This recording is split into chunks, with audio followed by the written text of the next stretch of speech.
please list that on the form that you fill out, and you will be called at that time. Otherwise, you will be called for the citizens' communication. Tonight, we have a special new guest I want to introduce you to. His name is Mike Lovely.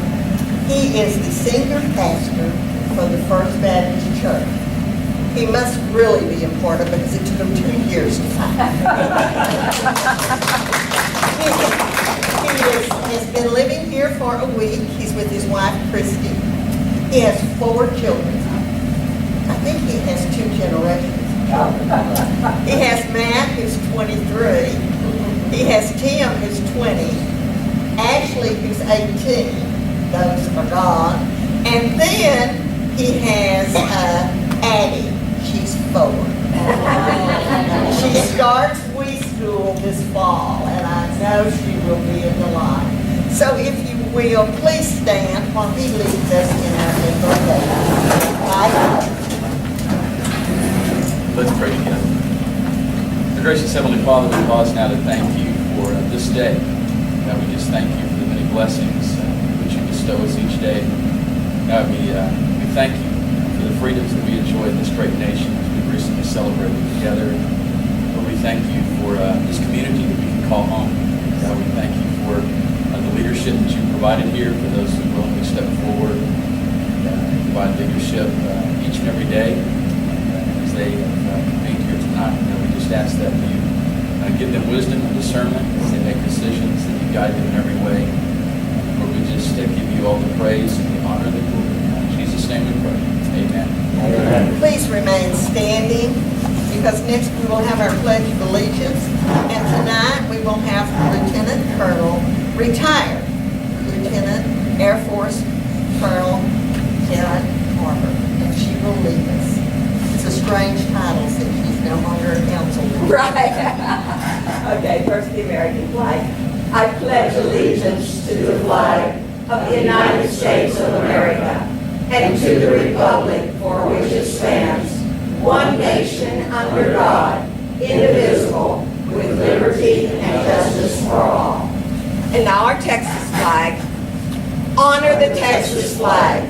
I pledge allegiance to thee, Texas, one state under God, one and indivisible.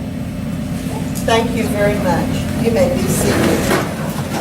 Jennifer, do we have citizens communication?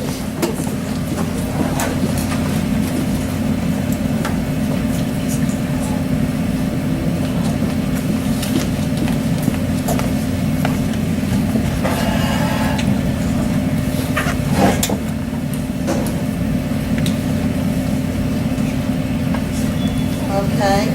First, we have citizens communication from Shirley House. Shirley.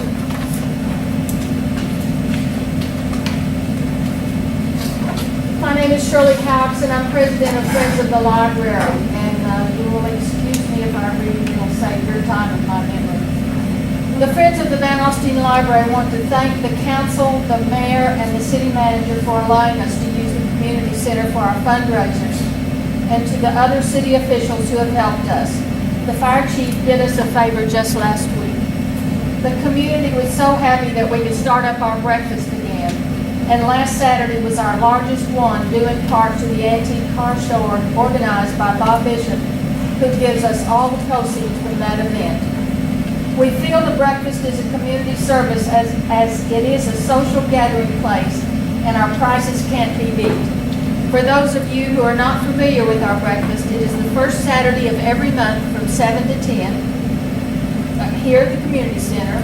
We serve biscuits, sausage, gravy, pancakes, scrambled eggs, coffee, and juice for $4 a person, all you can eat, and $2.50 for children under 12. The Grayson County Health Department inspected the facilities before our last breakfast and gave us a grade of 100 on the way we handled the breakfast and the way our equipment and food is stored. Our other main fundraiser is the book sale, which will be held at the community center starting the night of Thursday, September 18th at 7 o'clock, Friday 9 to 5, and Saturday 9 to 4. You must have a membership to get first choice at the books on Thursday night, and we serve a beverage, finger foods, and desserts. Memberships are $5 for seniors, $10 for individuals, $25 for families, and $100 for corporate. Our meetings are held the first Thursday of each month at the library at 7 o'clock, and everyone is welcome. We invite you to join the Friends and attend our breakfast and our book sale in September. All our proceeds help the City of Van Alstyne to finance our excellent library, and we are very proud of our librarian and her staff as they cooperate with us in every way. Thank you. Thank you. And I can personally vouch for breakfast. It's great. Plus, you get to see half the town. So we have one other who wishes to address the council with 3 questions, and that is Pat Patterson. Yes, I think everybody can hear me. My wife and I got a blood pressure check twice up here at the fire station. And they charge, I don't understand this bill, but I'd like to have somebody announce the person in writing, please send you an info or something like that. Non-transportable, 1 hour, $175. Routine disposable, $52.50. 1 blood pressure check, $84. Weekdays, 1 weekend, $84. Total bill, $395. And I wasn't one of those accounts we had to sit down with service. All we ever wanted to do was to take care of people, serve people right off the take care of the city. Now, it looks like me is trying to get a cash guy. Oh, I brought the wife to you one time. Oh, she done walked in, now I guess that's transport from my car. And to get a blood pressure check. And according to what I heard in the quick check, you one of your paramedics there, it was told that there wasn't no choice blood pressure check. So why not get this bill from Okay. Number 2. Wait, you'll stop for that one. If you'll let me see the bill, I will make a copy of it, give it to Mr. Rader, and request a answer in writing. Is that correct? Okay, I'm sorry. This will go to Chief Smith, and I'm going to send you a copy. I'll make a copy. And if you can you have a copy of it to give back to Mr. Patterson? I cannot accept a copy from the mayor. Okay. Mr. Patterson is about to come talk to me in my office. There's legal statutes of HIPAA that would not be able to do that. Okay, then you will have to bring this up to his office, this bill, to get your reply on it.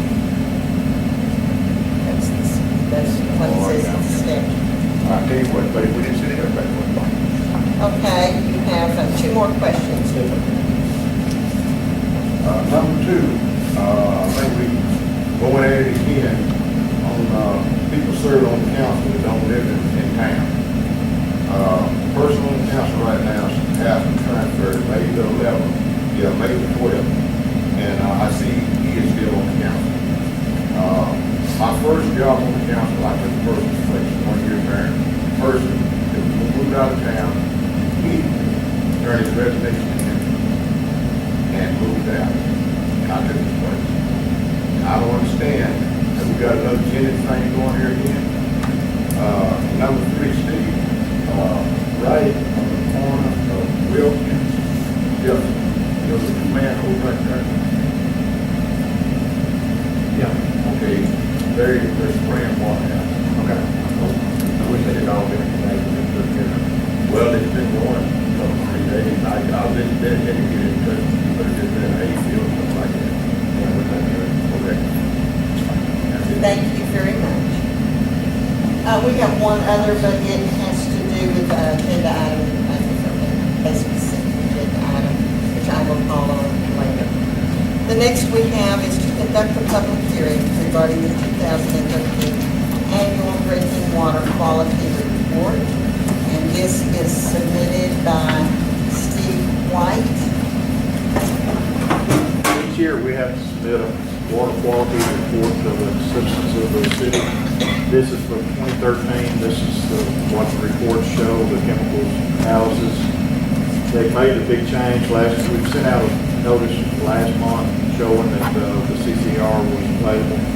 TCU made a change in what you had to do and the type of format you had to supply, so our format that we have used in the past was not acceptable to them. The changes that they made was they had wanted to show the disinfectant use and minimum and maximum limits on the disinfection, and also on the water, the amount of water that was reported on the water loss audit.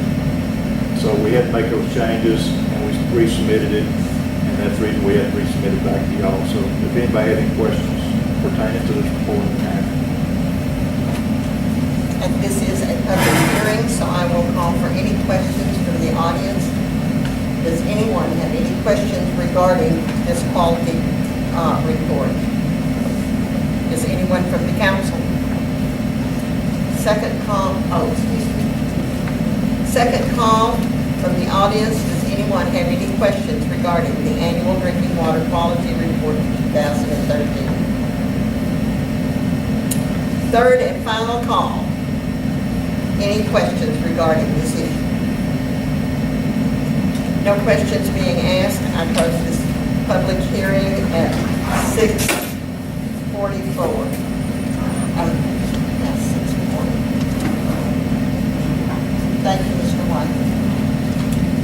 Next, we have number 6, approval of minutes from the June 10th zoning board of adjustments and June 10th, 2014 regular meeting. Are there any corrections or questions regarding these minutes? First, we will take the zoning board of adjustments. Do you have any questions or corrections regarding this? Do you have any questions regarding city council meeting Tuesday, June the 10th? Councilman Clay?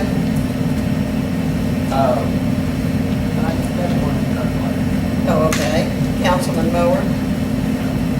Councilman Chaska? First review, there was one, thing changed this a little bit. It's already been changed to correct. Okay. Councilwoman Kelly? No, my judge was going to mention this. Okay. Councilman Cooper? I read that one change. Councilman Blake, have you found your changes? Wasn't that big a deal? Then at this time, is there a motion that we approve the minutes from, both minutes from the zoning board of adjustments and the regular council meeting? Is there a second? Is there any further discussion from council? All those in favor, please raise your hand. It is unanimous and passed. We are going out of order tonight due to a request from one of our residents. I have asked the council if they have any objections to this. They don't. So what we have next on this is number 10. If you will turn it over, it is consider and take any action necessary regarding a request by Larry Nickel to sublease the property located at 601 Martin Duke Road to Ag Seal Poultry Foam LLC. Mr. Nickel has stated that he has a business wanting to sublease the building. It's Ag Seal. The CEO is Steel Hunter. He says it is a great company with operations from South Carolina to California. What they're requesting is a 3-year lease. He has contacted our attorney. If the council has any questions, Mr. Nickel is here to answer those questions. Also, so is our attorney. So, do you have any other comments you wish to add to this?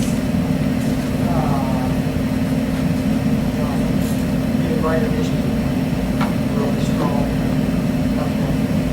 This is on All Mill Road, really. Yeah, now one. Okay. I didn't know it would change. Sad. Okay, Councilman what? What What kind of company is it? What do they actually do? They produce it's like a polystyrene foam, spray and insulation. They have done most of the agricultural facilities. They've got a huge range of Northern Arkansas with poultry industry is, and all the chicken stuff that is probably inside of that insulation. Moving here, mostly because they're get involved in poultry. So actually, it will be where they make the foam. Well, right now, they've got a place in California, one side of the and all their other places. Go out,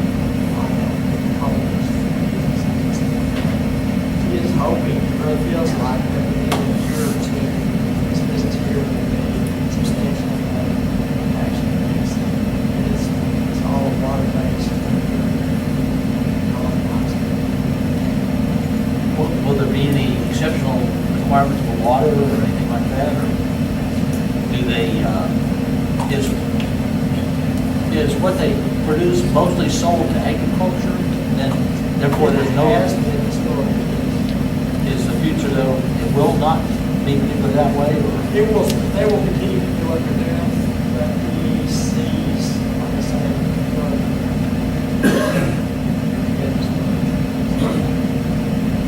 I think if I remember correctly, Bill, we don't get property taxes off that. If anything, we get a sales tax and jobs. Is it gonna produce any jobs? First of all, you do get property taxes. Okay. And he said that he doesn't have the exact, he says most farmers don't go to the hassle of getting the forms and doing all that stuff. He says probably about 20%, so about 80% of the stuff he does, he plays sales tax. Okay. And the more fill up,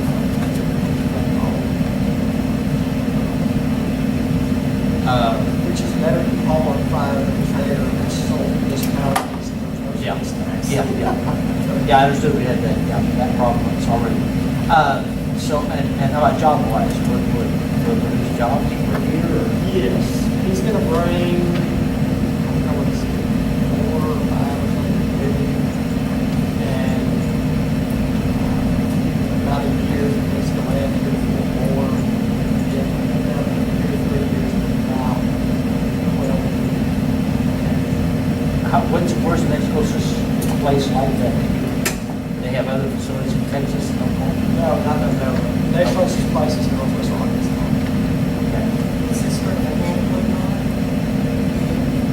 Well, he came down here, like I said, his main purpose of being here is access to the which way is Texas, West Texas. How long a lease are they? Huh? 3 years. Councilman Norton. Would it be willing to provide tax records, what he's collected in sales tax on the facilities?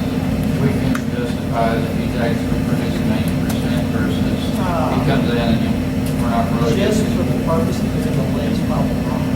This is kind of, I mean, if he were gonna, he comes in to try to get tax abatements or whatever like that, at that point, he probably, it's really not the lane to just, this is property.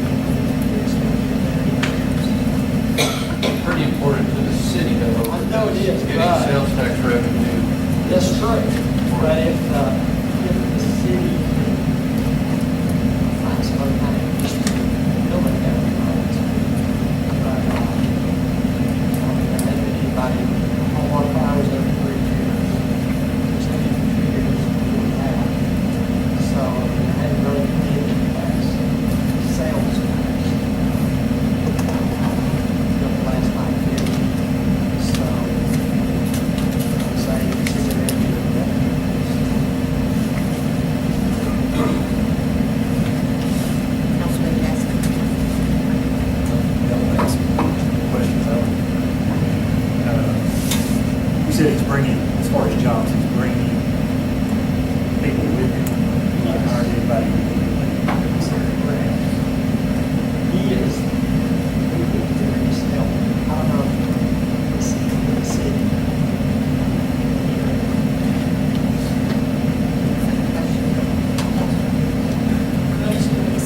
really quick, asked really good questions, I had similar questions. Can you just summarize for us what the benefit to the city recommend, what you said, or just general? Well, number one, I say, first time in a long time, somebody introduced sex on. As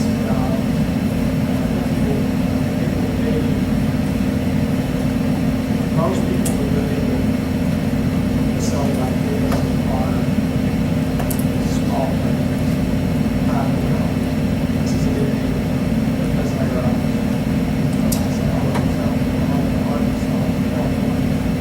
this will be their own from West Texas. There's nothing constant.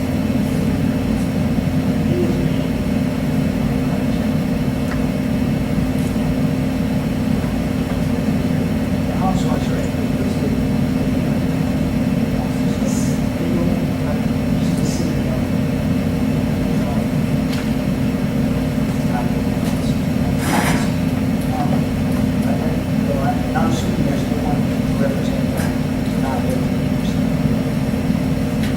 and I read that here I think it said that there's an issue to sales of already sales of ready-made product and installation of that product. They're not into the manufacturing product. Well, I have something from Axiom. So, and I don't know that for sure. But they're associated with the production of polyurethane. There are some toxins that are produced gases like carbon monoxide, hydrogen cyanide. I don't know in what quantity or anything like that. And since he's not here, there's no representative here. Unless you know about it, I don't know what kind of scrubbers or tanks. Well, that's why I made it very close.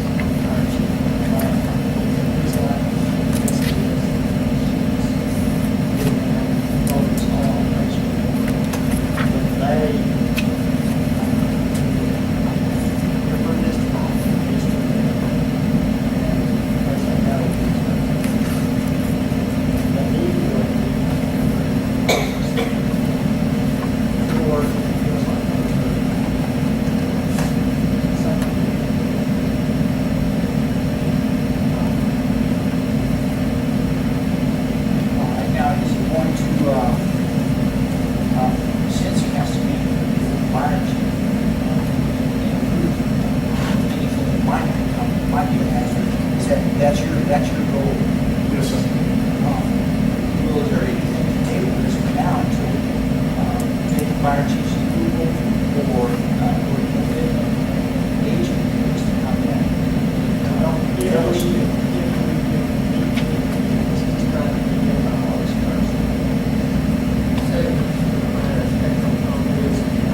What we're dealing with tonight is really the lease agreement with him.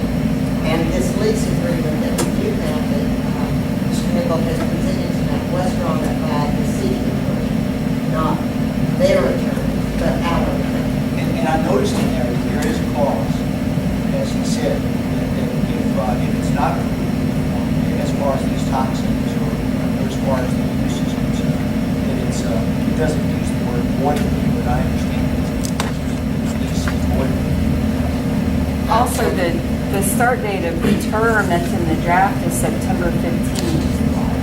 And that was the idea, because I don't think you can meet with everybody. So there's step back until he can meet with everybody. And do you know if he has checked the zoning of the property to be sure everything he wants to do in the future would be allowed at that location? That's why he was trying to get it. He's the one that requested the meeting from everybody. He requested a couple weeks ago because he wants it to be all, before he gets here and does all this, he wants to know that everything's going to be fine. Now,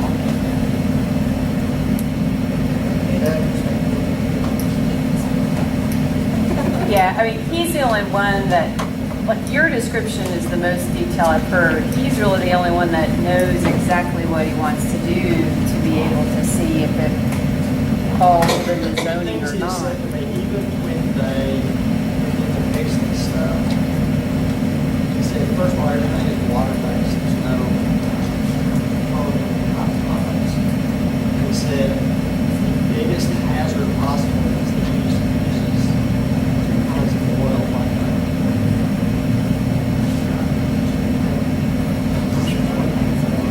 I didn't either. I mean, he just, it's like cooking oil type stuff. He said if it spills, it creates a slip. It's like, my assumption was the MSDSGs, fire chief and all them, they would know what about all that. I'm gonna be back to it just a minute. I want to recommend, I would like to hear from our city attorney regarding this also. But this lease is substantially similar to a sublease that was done before, what Mr. Nichols mentioned with Hallmark, who was the last tenant of the building. Mr. Nichols' company actually has a lease with the city that was done 10 years ago, I believe. That's for a 20-year term. And so that was before my time, that since I've been serving you, he has had one that I know of subtenant be in the building for a 3-year term. And so he's got about 10 years left. And then he has the option to purchase the building that he can exercise at the end of the 10-year term. And so this is, that master lease requires him to get the city's approval before he has any subtenants go into that. And so that's why it's before you, even though the city and Mr. Nichols' company have a binding lease. In order for him to sublease it, that master lease requires the city's approval. And so that's why this document is in front of you, because he's found a new subtenant since he's not using the building himself. Right. I'm sorry? His lease is 10 more years. Yes, ma'am. We have another question, Bill. Yeah, 2 questions. One, when did the water company leave? First, and we all did last night. And the other question, I guess, well, like, does that property belong to the city? Does it belong to, did the EDC buy it originally, or? The city, it belongs to the city, but the funding for it came through the Texas Capital Fund, which is a state economic development program. And I don't know the details of how that original deal was put together because I wasn't here.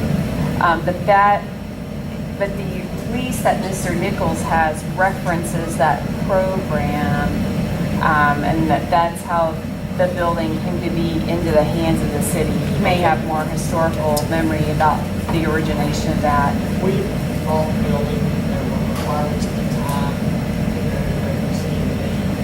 once those requirements were met, we were in the building for 5 years, then I paid all the rest of it today, or I can go out the next 10 years. Go out another 10 years, it's paid for at that time. Until that time, I actually paid all that money, by the city pays the state.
Is there any further discussion regarding this?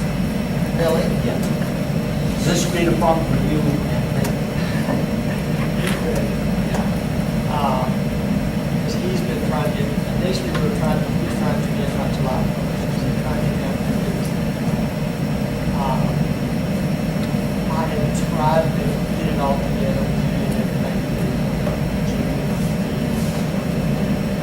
Get all that worked out. So that's why we're waiting to get it here to try to get him in. It's like, so he's trying to get all his first place. I mean, if we, yeah, we can, go somewhere else on this stuff. Okay,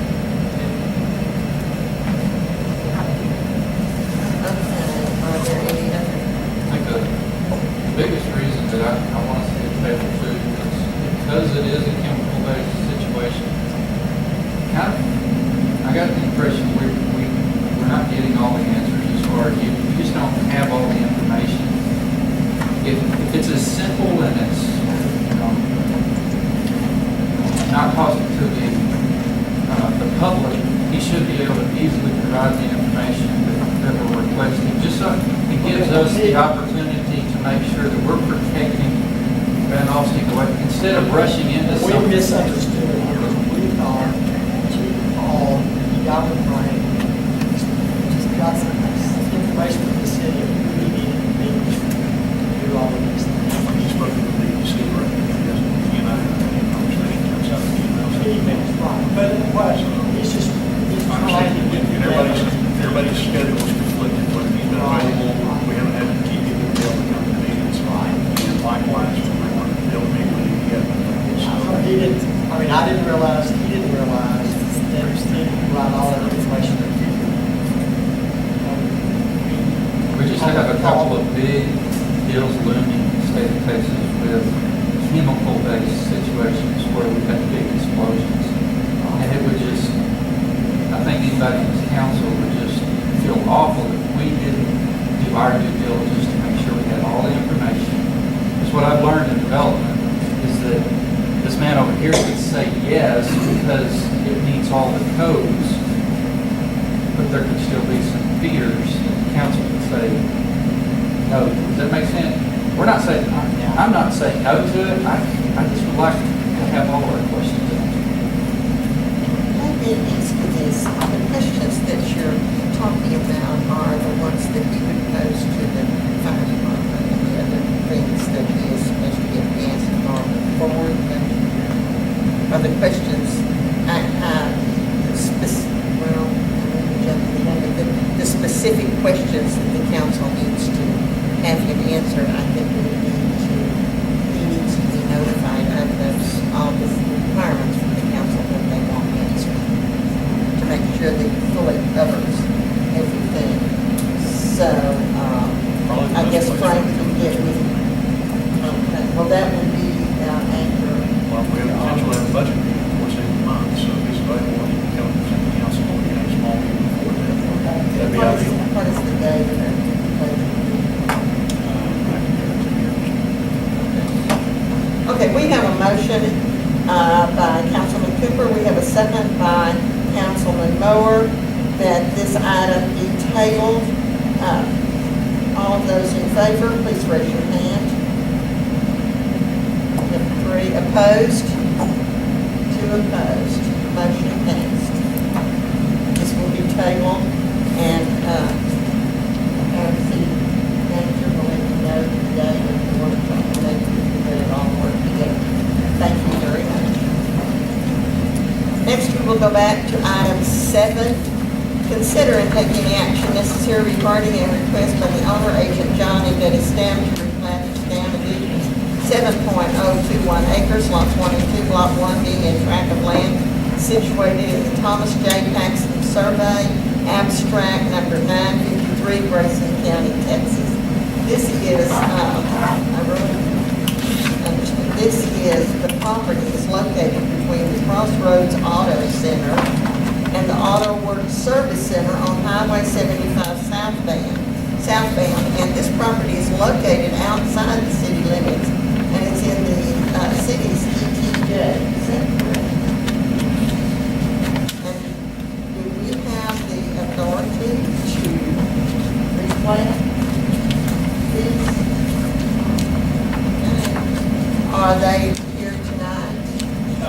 Alstyne said you can hunt the lands prepared and prepared to plan. Okay. The owners are out now. So if you have any questions, I'll answer. Oh, okay, and what was your name? David Serducci.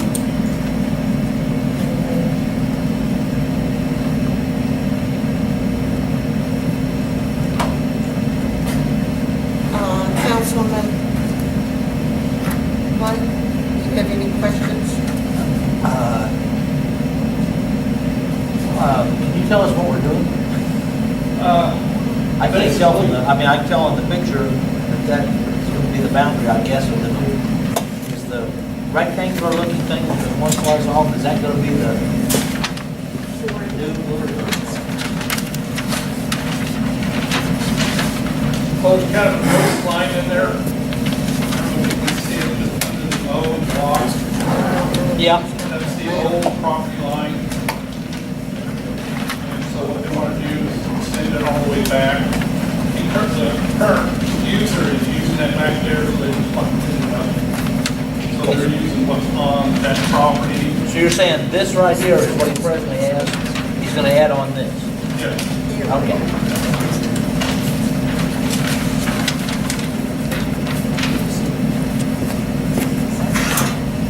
There's no physical impact, no expense to the city at all. Is that correct? Fees stated just for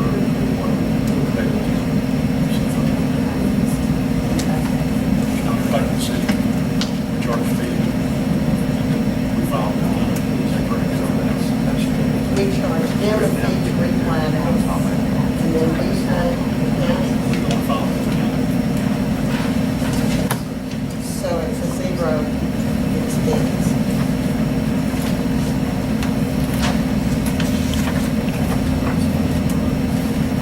It's free.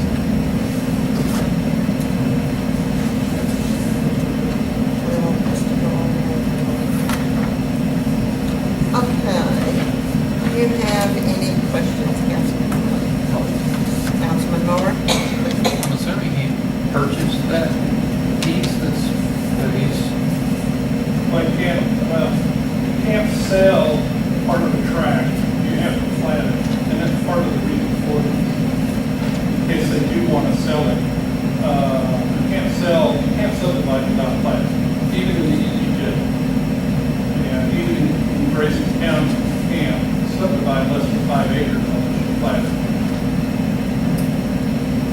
And those are state laws. okay, that's what it is now. Okay, thank you. So it's kind of turning one piece of property into two or two into one. That's what the drawing says. It's just realigning 2 lots or 2 tracts. It's 2 tracks now, they're just changing the size of each of the tracks. Taking that little section away from this property. Okay. And they own both of them, correct? They're on all three. They own all of them. They're Okay. on all three.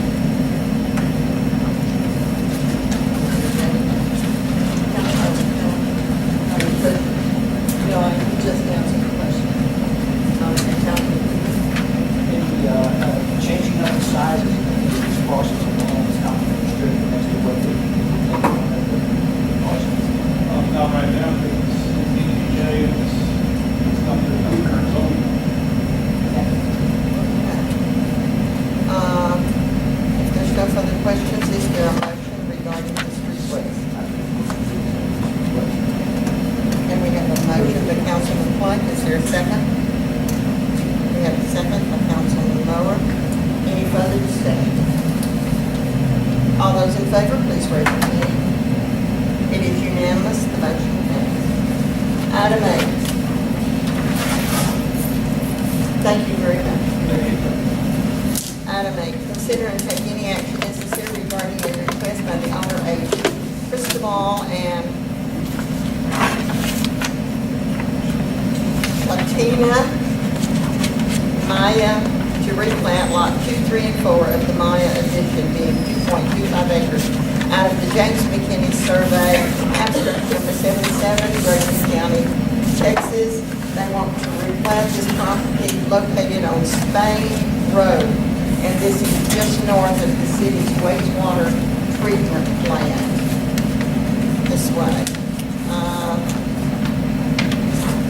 The submitted replan and GIS map of the property is currently planning is in your packet. And Jennifer is passing out the map regarding this. Are they here tonight? I don't know if I got my paper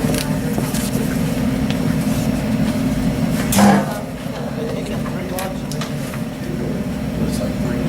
Okay. Well, they want to replat lots 2, 3, and 4. Okay, so I'm saying they're taking 2 and 4 and making it into 2 and 3. Okay, yes. Do you have any further questions? No. Councilman Rower? Councilman Gaston? No. There being no further questions, is there a motion regarding this? Is there a second? Is there any further questions? All those in favor, please raise your hand.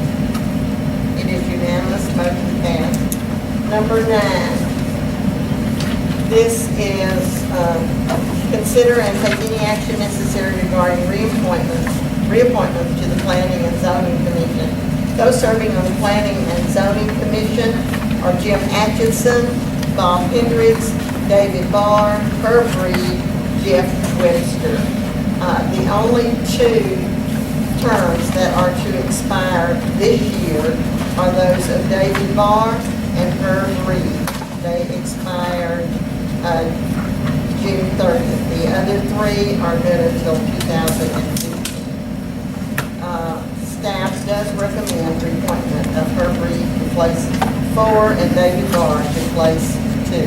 They have both submitted applications and they were in your packet. Are there any questions regarding this? Councilman Cooper? Councilman Kelly? Councilman Gaston?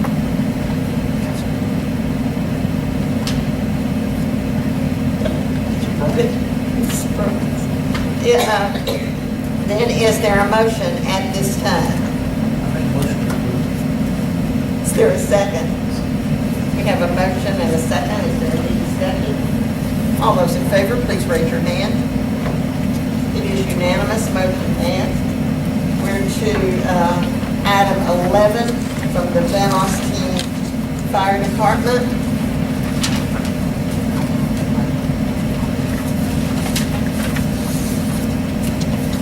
Okay, item 11. Consider and take any action necessary regarding authorizing the fire chief to seek the assistance of a grant writer to prepare an application for the SAFER grant. You had this in your packet. This is a grant that would,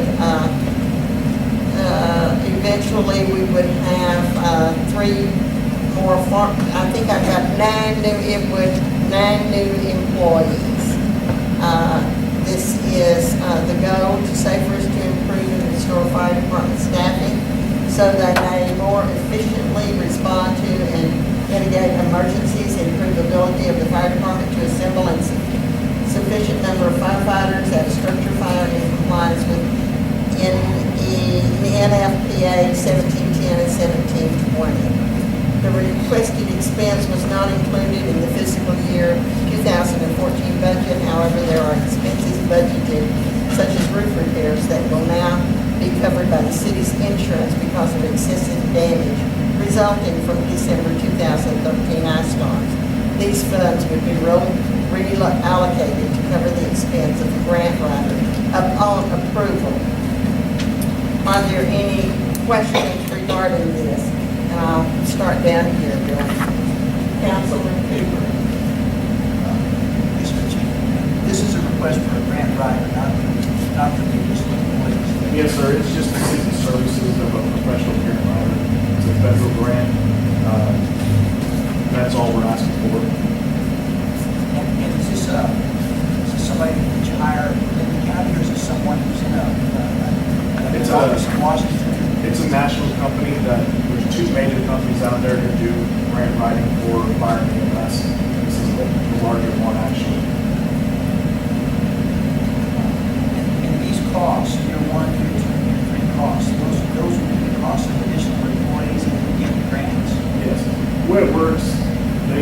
federal government allocates $360 million for this grant. It's only open for 2 weeks. And so as they kind of do it, once they award the money, it could take up to 3 years to get notification that you received it. Then you have 12 months to tell them if you're going to take it or not.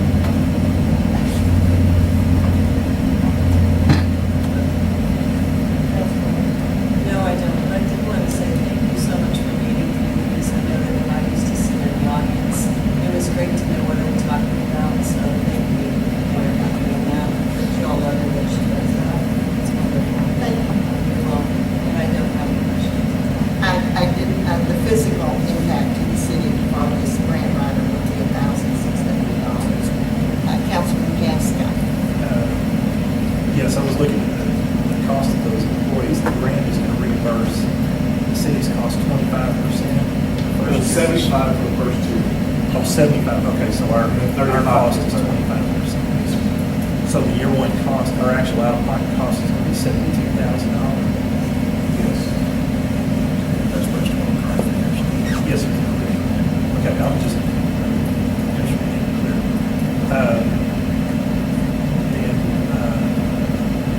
Is if the grant writer successfully gets the grant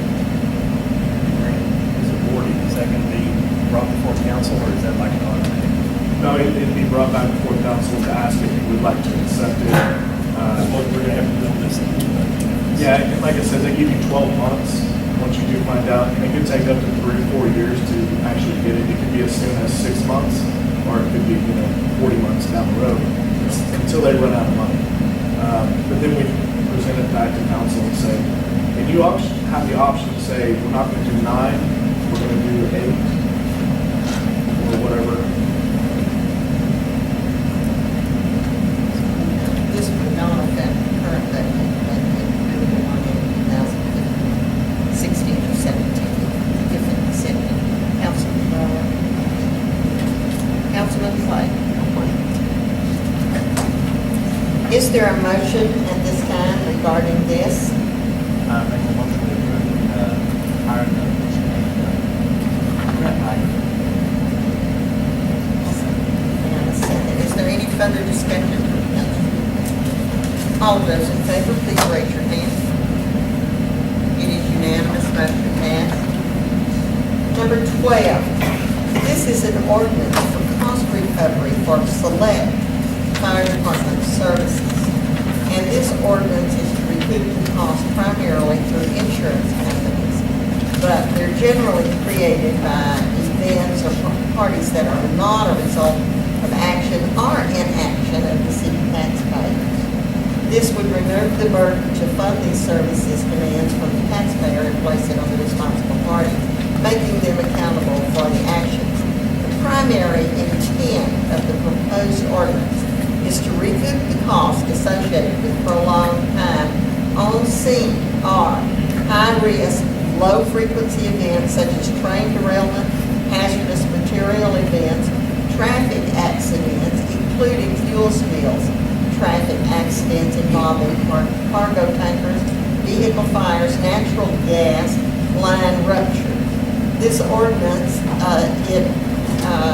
and it has a program for the charges for this. They are in your packet. You have Exhibit A and what the rates would be. And I'm just going to go over briefly these. The rates below, their average billing levels, and typical for the incident response is listed. When a claim is submitted, it will be itemized and based on the actual services provided. What is in this ordinance is motor vehicle incidents. Level 1 would cost $435 to provide hazardous material assessments and scene stabilization. This occurs almost every time the fire department responds to an accident. Level 2 would be $495. This is services as well as cleanup and material used for hazardous fluids, cleanup and disposal. We will bill at this level if the fire department has to clean up any gasoline, or other automotive fluids that are spilled as a result of an accident. Level 3, if the car is on fire, provide scene safety, fire suppressions, breathing air, rescue tools, hand tools, hose, tip-use foam, structure protection, and clean up gasoline and other automotive fluids. That would be $605 is what that charge would be. Level 4 includes level 1 and 2 services as well as extrication, heavy rescue tools, rope, airbags. It also, at this level, if the fire department has to free or remove anyone from the vehicle using any equipment, they will not bill at this level if the patient is simply unconscious and the fire department is able to open the door to access the patient. But they will be billed if the equipment is deployed, and the cost of that will be $1,800. Level 5 includes level 1, 2, and 4 services as well as air care, multiple engine company response, mutual aid, helicopter. They will bill at this level anytime a helicopter is utilized to transport the patient. And I have a question on that because I have care flight insurance. Am I still going to be billed from the fire? Would you still be billed from the fire department the $2,200? Yeah, the care flight even though you've got the insurance. Yeah, the care flight membership is going to cover that flight. You would have the option to bill each incident as an independent event with custom mitigation rates. For each incident, using itemized rates being useful, customary, and reasonable. These incidents will be billed, itemized per apparatus, per personnel, plus products and equipment used. Additional time on the scene. The engine is there, it will be billed at $400 per hour, and miscellaneous equipment billed at $300. There is a different thing for hazmat. It has 3 different levels. Additional time on the scene, I just told you the 400, 300, and then there is a backcountry or special rescue itemized response. Minimum bill $400 for the first response vehicle, plus $50 per rescue person. Additional rates of $400 per hour per response vehicle, and $50 per hour per rescue person. Have mitigation rate notes and late fees. The invoice must be paid within 90 days, a late charge of 10% on the invoice, as well as a 1.5% per month, as well as the actual cost of collection will be assessed. We had put on the table just before the council meeting another ordinance which has to do with the same thing, but I don't think that the council has had time to compare one to the other.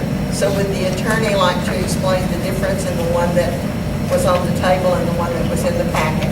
Yes, ma'am. The exhibit that you reviewed that has the actual fees in it remains unchanged from the So one. all of those fees are the same? Yes, ma'am. What changed is in the body of the ordinance itself. The caption, which is the all capitalized and all bold part at the top, the very last phrase after the semicolon was added. And then the other main change was the one in front of you, or the one in the packet had a section 4, which was entitled penalty, which is the penalty provision that is normally in an ordinance that it would be a misdemeanor if you violated it. And so this type of ordinance does not need a penalty provision, so that has been removed. And so those are the primary changes, but the exhibit itself has not been changed. Okay. So the rates that I read, just basic rates, if the fire truck came out, it would be $1,535 plus, right? Because you have a level 1, level 2, and if your car's on fire, level 3. Okay, then we have the new ordinance, but the rates would stay exactly the same. We'll start at this end, Councilman Cooper. When I saw the first draft with the criminal penalties, I was concerned about the whole thing, but I see now that it is. Me too, yeah. I suppose the way things usually work, you have an accident, troopers do an investigation, determine who's at fault. It's usually the insurance company, the person that's at fault, certainly most of the fees. I mean, is that generally the way it works? It's not 100% of the way it works. And so we'd be waiting for them to hash that out before you got your money reimbursed. Yes. Have you seen this an ordinance like this in other cities that? Most cities do have one. Either through different companies, there's a few companies out there who do this. Rescue Rescue, of course, is a big one in this area. This is fire recovery. I have 9 pages of departments. Quite a few in Texas. Melissa Wright uses current company. Hal, Gunner, Tommy, who's the rescue. They charge these rates? Yes, these are the rates that this company provides.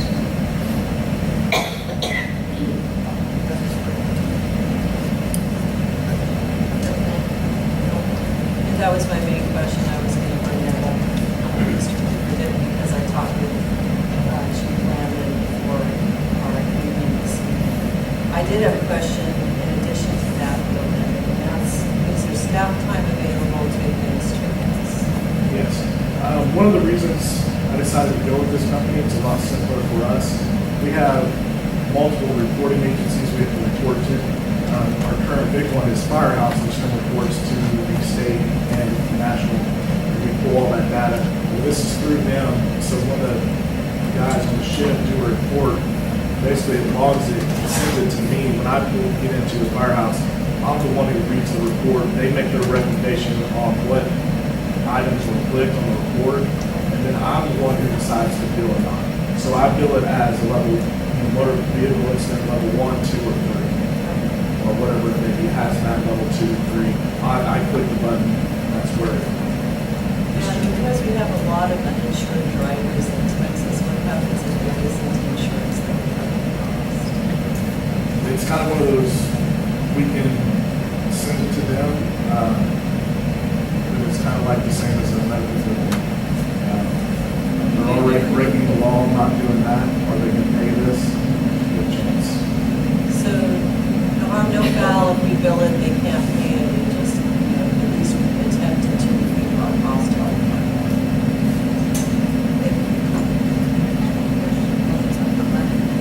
Are they allowed to pay this fine out, because it could be thousands of dollars?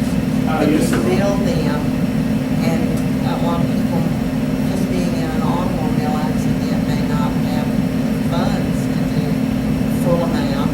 Plus, it says involving fuel spills. Is the bill only sent to the one that is at fault? We can't charge them both, say it's a 2-car, we wouldn't charge them both for fuel spills.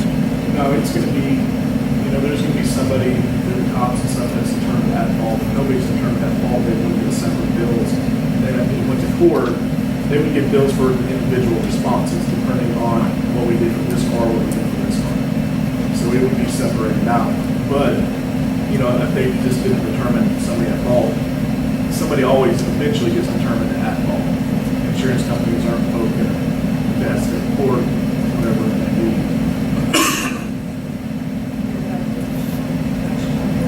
On the backcountry special rescue in Colorado, we're doing a whole lot more of that Yeah. here. That's typically not covered by insurance.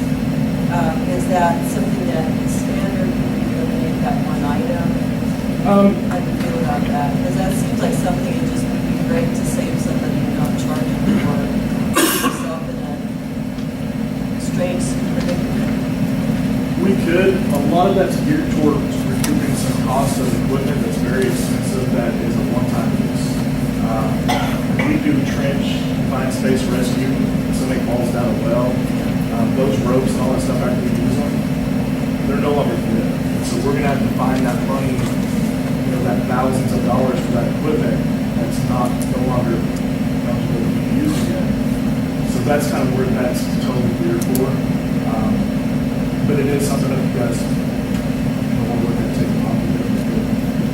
I can't see, like I said, those common things, a child falls down, well, I cannot see charging or something like that. That would be something that I would think about. But that would be anyway. Well, Yeah, that, no, Well, that's I what I mean, mean. that's actually, so, a lot of it has to do with, you know, lost, you know, water rescues, missing persons, search and rescue teams. but with that, wouldn't it be the expense would fall on the city if we eliminated those that were out of the city limits? Yeah. So in that case, we've already paid for it right now, right? Yes. That would be the only exception I would.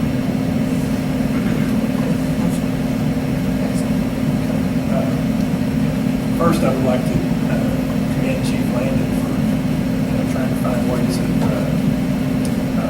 bringing revenue into the city to help pay for, you know, some of the stuff that we've got.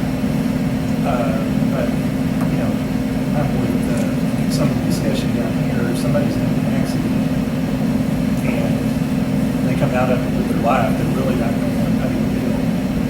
And so that's what the question I was going to ask, which I think's already been asked and answered, is that if the insurance company is paying almost all of it anyway, all the time, then I see that as being And that's fair. That's really, we've actually had a program like this in place in the past, and that's our goal. And it's, I'm the one who gets to decide when the bill stops and when it doesn't rebill. And it's primarily just after insurance. Usually, most policies are kind of after insurance doesn't, then it is. The next concern I have is who's going to be responsible for pursuing collection of these things. I mean, I understand, you know, dealing with the insurance company, you know, you're at their mercy. But if there's another source that you're looking at, what brings it to mind is the receivables that we have on the books right now that we're unable to collect because of Medicare or whoever. I mean, would this be something that we want to pursue, a collection assistant or something for, we're doing that, or are y'all gonna, do you have the staff or do you have the time to do that yourself? It's actually a company, just like our billing company, and they get paid on a percentage. Okay. And I believe it's basically 20%. It's actually what they charge for a complete service. Okay, very good. Do we have anything like this right now? Where there's something in ordinance where you have rates that you can collect money? Is this a change? Is this? This is very different. It's not just, the old one was, it said we could, you know, bill people and the prices were a lot more expensive than these, and everything was itemized. There were no response levels, there was nothing like that. It wasn't me billing them off a report, it was a company who we upload reports to every month, and they go through and pick and choose what they bill. They bill for a nozzle, they bill for an axe, they bill for a piece of equipment a firefighter puts on. Every little item they just bill. And we actually had some bills that would be not even billed by this that were $22,000 bills. So this is a complete change from the way it's been done in the past. Is it my understanding that you have to have something in place, ordinance-wise, fees, to be able to collect from insurance? Yes. So we need this to be able, for you to be able to even bill insurance companies. And then I think the biggest concern is people that don't have insurance, things like that, how that's handled because of that season. Have you ever had an ambulance ride, a and then you've got the bill. You know, it is in between insurance and Obamacare said no, whatever, you know. It's, you know, we all understand that. I think that was that was my understanding, that if we don't have this in place, if we don't have something in place, you can't even collect from insurance.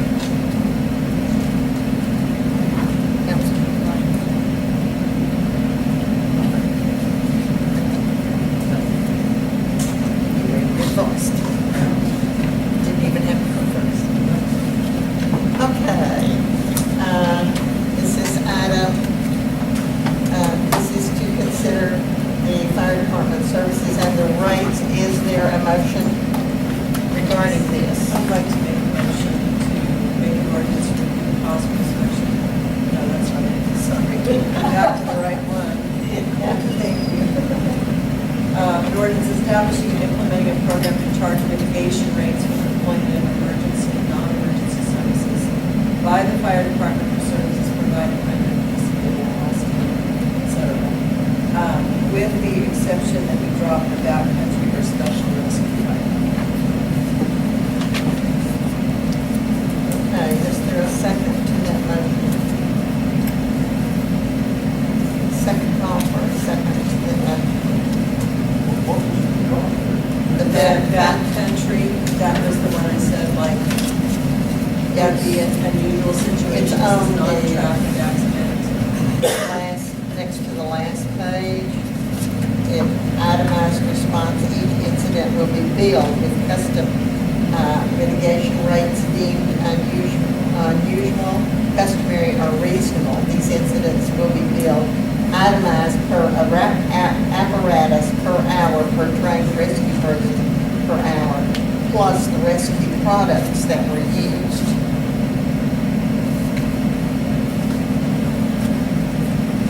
Third and final call for a second. This motion dies for lack of a second. Is there any other motions regarding this? Yes. I would, not seeing this backcountry response process as being anything, well, it seemed reasonable. If I lived in the backcountry and I had an emergency, I don't say the life of my child or whatever, I would not object to that.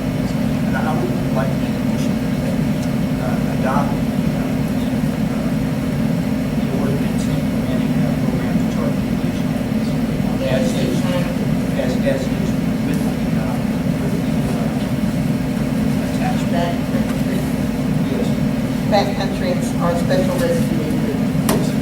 Okay, we have a motion that we adopt this as written. Is there a second? I'll second. We have a motion and a second. Is there any further discussion? All those in favor, please raise your hand. It is unanimous, motion passed. Item 13. This is an ordinance by the Alstyne Fire Department for the cost recovery for inspection and permit services done by the fire inspectors. Currently, the city contracts with Bureau Veritas to conduct all building inspections and plan reviews as it relates to building, plumbing, and electrical code requirements. Certified fire and life safety inspectors on staff at the fire department here conduct all fire inspections and plan reviews as it relates to fire code requirements.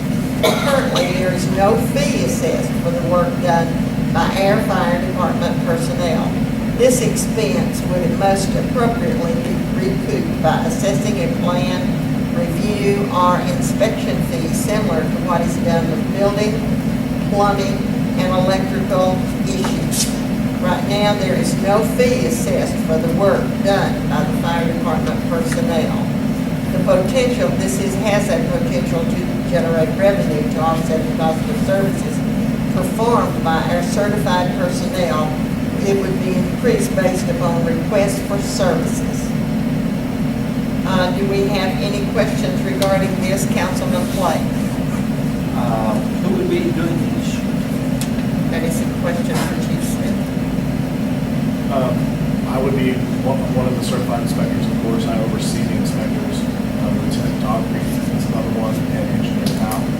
you have to have education to do this? Yes. You have to be certified. You are to say. certified to do this.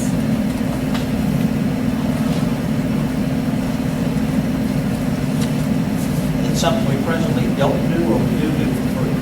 We do, but we don't charge. I mean, they're not paid How for does this, their time. how do our rates compare with other cities? I came up with these rates. I did a lot of different research on it. Most of them, we are right in line with most cities. Some of them were a little cheaper.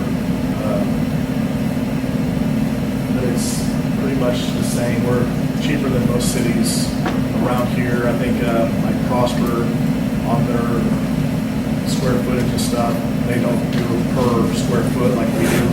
They do a flat fee, and I did put in some calculations, and we were like anywhere from $15 to $2 cheaper.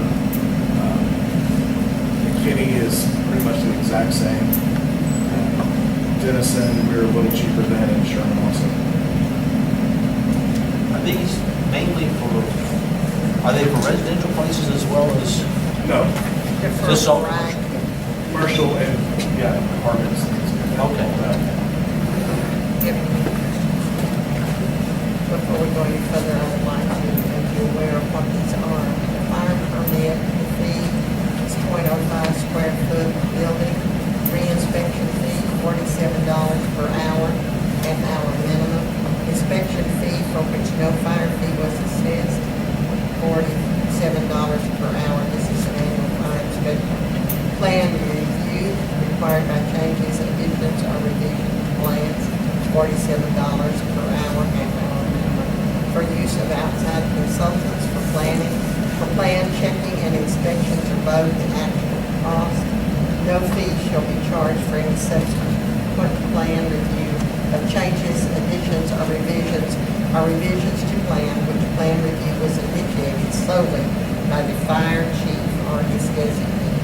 For items that the fire chief failed or his designee failed to identify on a previous plan review. For a fire alarm system, it would be 1 to 150 devices. The price would be $150. If you had over 150 devices, $300. Additional floors over one would be $50 each. After hours inspection is $50 per hour, but it has a 2-hour minimum, so it would be $100. If a red tag is issued to the contractor during an inspection, there will be a re-inspection fee of up to $250 for each re-inspection. Kitchen hood systems, $150 per hood system. A plan submitted by the owner is required prior to inspection, and they include a plan review, a fire alarm wiring inspection, one final inspection, and a permit. If a red tag is issued to the contractor during the inspection, the re-inspection fee is $250.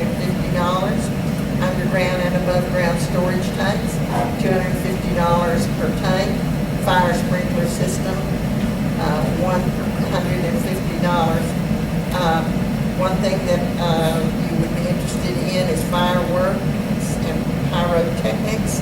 There shall be a firework inspection fee of $250 due at the time of the application of the permit.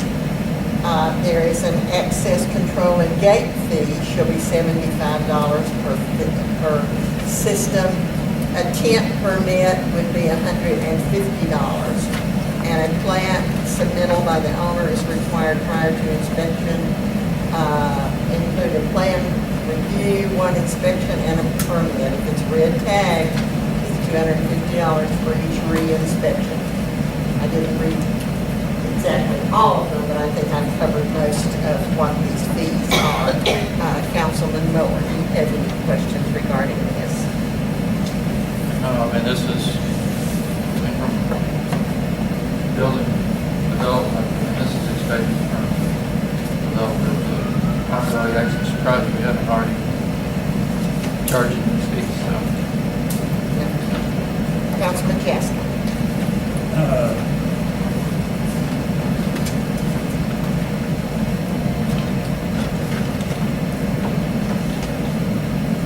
this on just new buildings or is this on existing also? I mean, it says like annual The inspection. annual will be, This is gonna be every building in town, just gonna start charging. Well, I mean, you're already, you say you're already doing all these? You're just we currently do not do annual fire inspections because the time and cost is also another big reason. Paying two others to get fire inspections and annual inspections, we have to bring them in off duty, pay overtime. So that's why we're going. Okay, but my concern here is going to be if some of these small businesses, especially here in downtown, incur a bunch of these fees, we'll put that business. The annual inspection is only the half-hour minimum. That's it.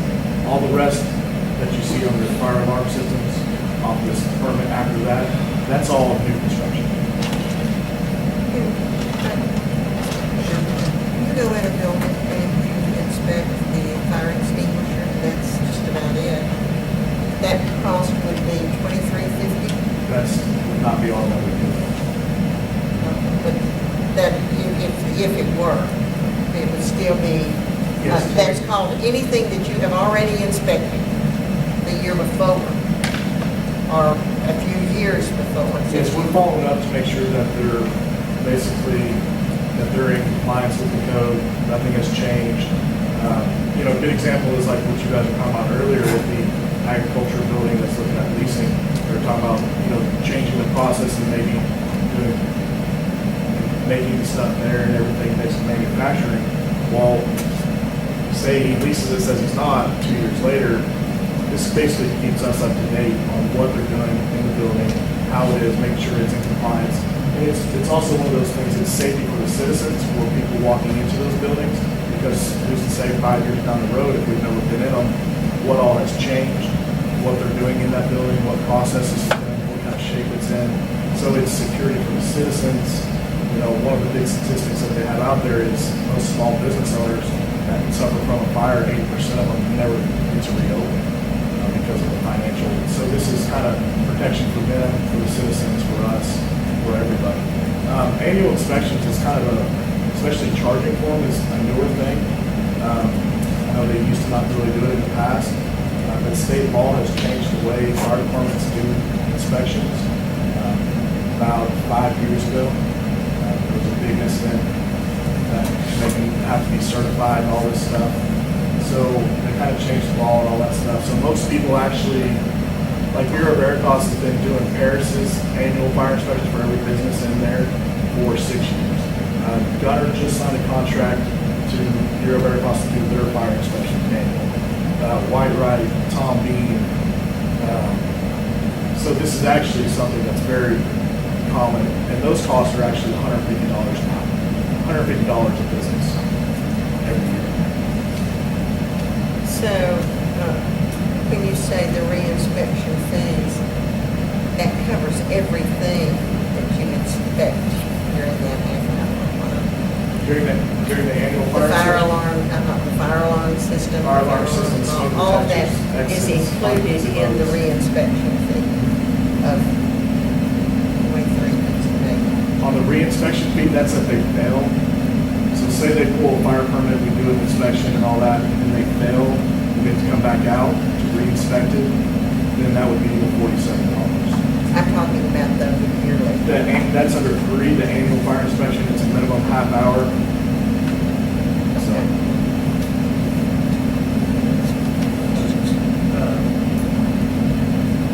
And the kitchen food systems, is that what you? Well, yeah, let's talk about it- re-inspection fees. that's kind of like all the businesses, that kind of goes in, you know, once they, the hood systems, all that is new construction fees, but with an annual inspection, those are actually supposed to be tested twice a year. Hood systems are. Because there's a potential for great fire danger. And so by us doing our annual inspections, we're able to check up on these processes. You know, currently we do a lot of annual inspections for daycares and healthcare facilities because legally they have to.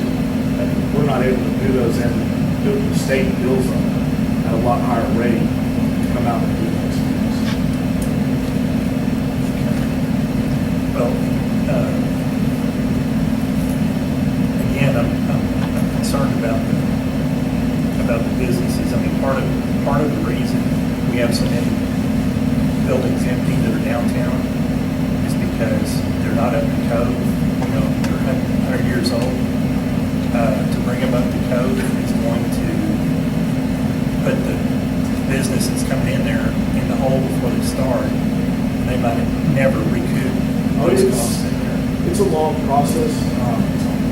Usually when we go out for inspections, especially if we're doing annual inspections on one of the downtown, it's more geared toward educating the people, giving them literature on what all is going to be. A lot of it's not even going to be their official annual inspection initially. It's going to be going around, talking to people, giving them checklists to prepare them for an annual inspection. So a lot of it's just little stuff, maintenance stuff. What most of it is, making sure the path of egress is not blocked, because, you know, as businesses grow, they get more stuff in there. You know, their exit door may have tables and chairs all in front of it.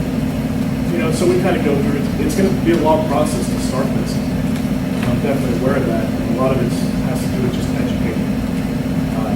The annual inspection fee, we're not looking for those items that you're really talking about. We're looking for the businesses that are currently, you know, occupied, that have COs, and just, you know, their basic life safety guidelines, you know, and making sure that they haven't changed what they're doing and what their CO is suited for.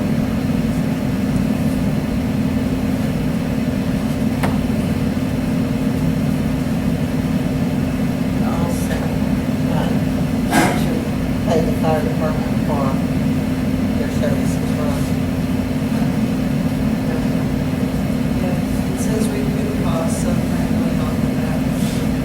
But I wondered if you could think of a situation where a new business, especially new business development downtown, might be impacted by this. Like one that would be coming into town. Yes, say there's a new business they want, you know, they're going into one of them to build this currently. Can you imagine that it would be very detrimental along the lines of Mr. Jackson's asking? For their annual or for their initial inspection? Is this just for annuals or is it initial? It looks like it's both. It is, it's the initial inspection is most of it. The annual is just number 3. Right. That's all we would be charging then. Currently, any business down there, I wouldn't see any that would be, there's quite a few that would probably need to clean up some things and make sure that their fire extinguishers are up to date, kind of educate them on how to go through that process and where to do it. And their smoke detectors, making sure they have them, make sure they have them, you know, batteries in them. Make sure exit signs are lit. A lot of that's safety because if they're in a business, if something does happen, somebody who just came in there to shop or whatever, you know, it's for their life safety, not only the employees. And that's that 5 cents per square foot. No, that annual inspection would just be the half-hour minimum, $47 per hour. No, I'm talking about the initial. Like The initial? business development. This is very common. I would not see anybody, you know, I don't think of anything that comes to mind that they would be shocked by. Okay, what about, you mentioned some of the big cities that prosper, but what about down in Melissa Howe? Are they using Bureau Veritas? They use Bureau Veritas. It's quite a bit more expensive. And I did want to mention that currently the city doesn't allow fireworks inside the city limits, but I think it's okay to leave it there because you never know what happens in the future. So,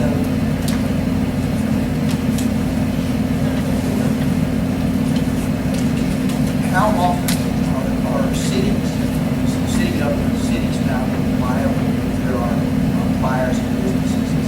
Is the city often found liable if they're not performing these inspections, or is it always going to be the business itself that's held liable? It's mostly the business, it is, but they do usually try to bring in cities that they're not being inspected. You know, we inspect new businesses, we also contract here, Americross to do electrical and all that stuff. So they're gonna look at the city if there was a big incident. It does happen, the big, court case that did change the law, because it used to be done by guys on shift, what we call pre-fire plans, that we would go into a business, see how the layout is, what is in there, and all that stuff. And cities used to count that as their inspection process. Well, without certified people, there was a big incident, a lot of people lost their lives. And so that's why they started requiring it to be certified personnel. And that did come back on the system by city.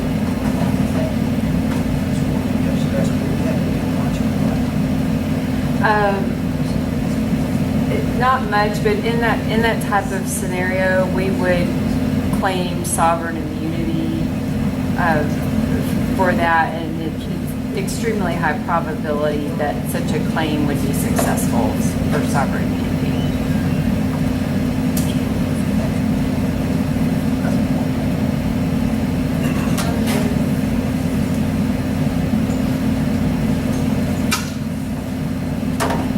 Are there any other questions regarding this? Suggestion or question. If our intent is more to educate people, yes, I understand revenue generation too. But if we haven't been charging these fees and still do the inspections,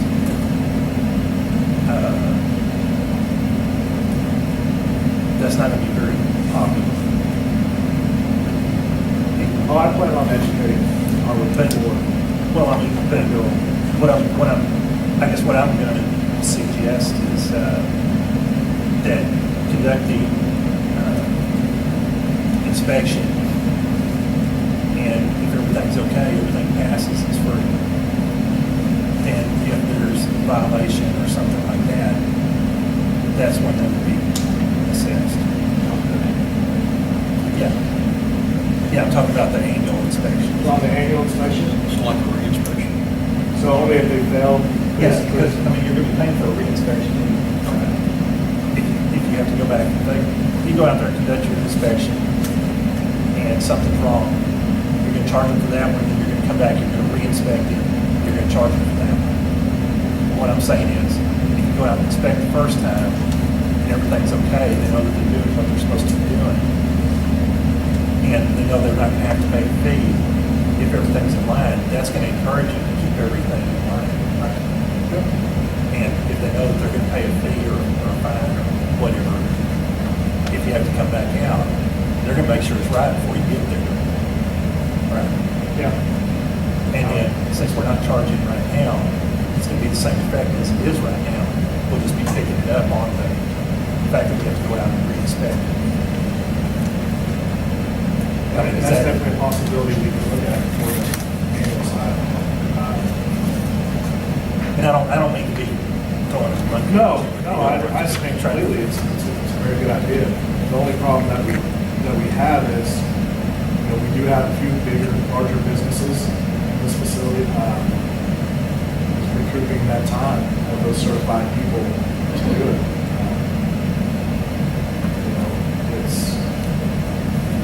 We're willing to take that on. And that's the wish, as the council. We can definitely go through that. I mean, it's not uncommon for us at some inspections to be there 6 to 8 hours on these bigger businesses. And some of the even smaller businesses to be out there 3 to 4 times, for a total of 3 or 4 hours, just to get them initially going.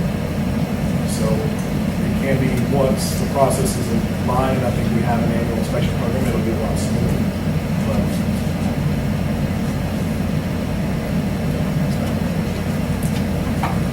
the small businesses downtown, they average, 5,000 square feet.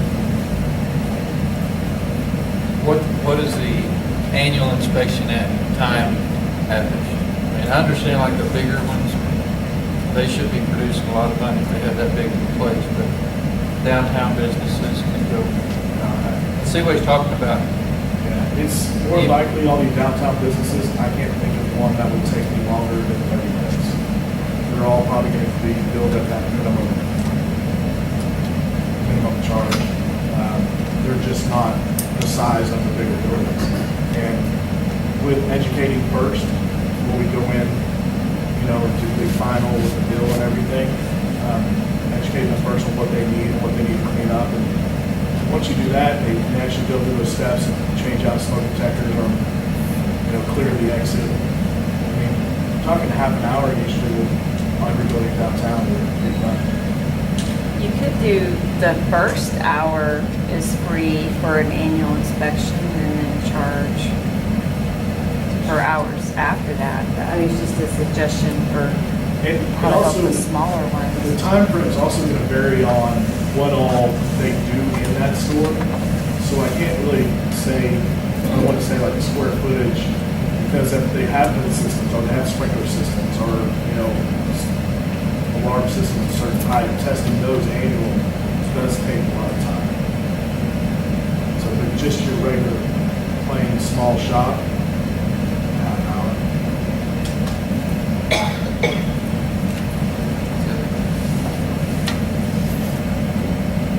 I just had to state, I guess if I was a small business owner, my incentive was that they'll come by and do it for you. And then I'll just wait and see what you find. I'm not gonna be interested in getting everything all fixed up, I'm interested in what do you find that I have to fix it. It'll cost me this amount of money, maybe they will discover a couple things that I don't have to do. So, you know, and then the other thing about new businesses, I mean, being the cost to people who move into town, is it included in cost? Yeah, but is it need to be included in cost? Yeah. Is it something that needs to be done? Yes. We need to make sure that things are safe down there, so that this new building came in, doesn't get fire code, doesn't cause all the other buildings to block and get burned down, because it chose not to do anything like this. Don't you think that we want to get that alarm phones on our education system, that when a person is going to purchase a building, they need to be aware of what is required to be in that building? Yeah, they know all the before, costs. And when you come around for an inspection, not everybody is going to know all the things that is required in that. So it really, a lot of that falls on how we educate the public in the beginning. Because you may know because of your business, but the next person that comes along has no idea. Yeah, but probably when I first started a business, I'm not gonna know because That's the guy who what I I'm paying to open I'm paying to build everything, to take everything, I expect him to know all the rules and regulations. And we and need make it something pass. in writing So- that the people would know what is required of them Yeah. when they purchase a building. Well, Instead of just saying, well, you don't have this, this, this, and this. We do a lot of those pre-inspections before people, we meet with people all the time that are looking at downtown buildings, and kind of review stuff with them, especially when they purchase it. We sit down with them, before they get their CO, they have to pass my inspection. It's the last thing that they have to get signed off on. So a new business owner and all that stuff, they'll know usually before, you know, as they go through the process, they'll have an idea. And they know it, but, you know, 5 years down the road, they'll keep it up. That's where, Do we have a list, a checklist on the, even for the people who are in business now? I was gonna put something together to give to every business, before we start this. You could for existing businesses, but there's really not a list for somebody coming in because it depends on the structure and the use. Yeah, we did review that, and Jennifer brought that up a year ago or so, about people who were interested in doing it. There's so much that goes into on a fire inspection. There's not really a list that we can give somebody, because, you know, especially these downtown buildings, some of them are looking at restaurants, residential, all in the same building. I mean, that list would be 30 pages long, just itemized things that would take me hours and weeks and months to generate. And every little process, you know, from hazardous materials, if they're manufacturing anything, if they're making anything. So there's not really, the best we can do is tell them what fire code that we fall under. And most of the time, if they have somebody, an architect or construction person, they're gonna know what those codes are. And the annual inspection is maintaining the building the way it got inspected. Yes. It got a CO, certain organization, the way it was presented to the city. So there shouldn't be any surprises. They shouldn't have to be informed that you had a fire extinguisher over there, it means to always be there.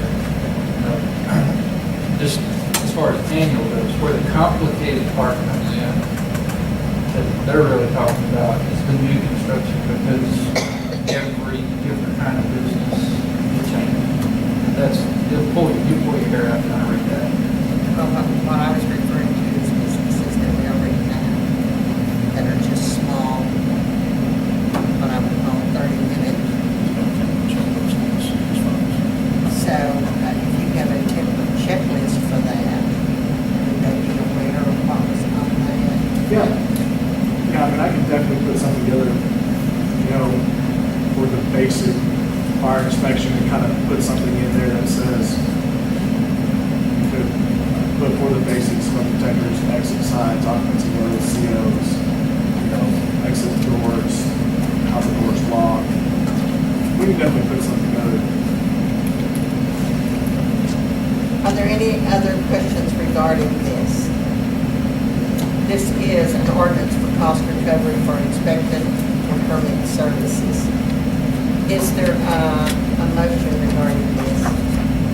I made the motion to accept the ordinance. Is there a second? I got 2 seconds. Are there any further questions? All those in favor, please raise your hand. Opposed? We have 1 opposed. Motion passed.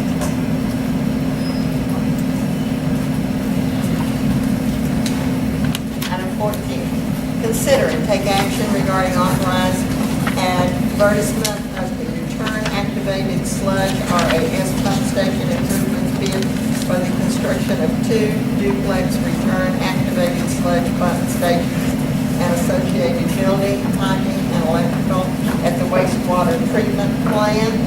This proposed project will replace the airlift system that transfers RAS from the 2 clarifiers to the aeration basin of 2 duplex self-priming pump stations. Each pump station will be provided from the manufacturer as a packaged skid-mounted system with skid pumps, manifold valves, fittings, variable frequency drives, VFDs, and control panel, and pre-tested by the manufacturer. The packaged skid-mounted pump stations will be installed on a slab on grade, connected with specified piping and electrical service, and covered by a metal roof for protection. This installation will improve reliability by providing maximum operational flexibility with the VFD pumps and providing redundancy while maintaining independent operation of a single clarifier. There is an alternative here, and it is a single triple RAS pump station was investigated but was dismissed. The financial impact, the engineer's opinion of probable cost for this project is $225,285, which is included in the project to be paid for out of the government capital loan recently approved by the council. Do we have any questions regarding this, Councilman Blake? This is in the budget. This is on that capital loan that we approved. Okay. It is budget. This will, is something we need, or It will get me out of trouble. it'll get you out of trouble? We'll get us out of trouble. What's more important to you out of trouble? Well, right now, the existing system stays down half the time, so we get call outs in the middle of the night, go start it back up. It's not pumping enough return sludge that from both clarifiers equally. So we actually, like this last 2 days, we had to take one down and hand pump it over just to get it back operational. Okay.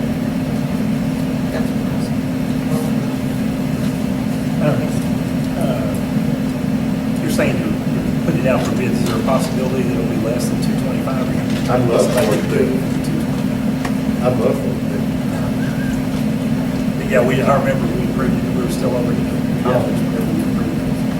Yes, sir.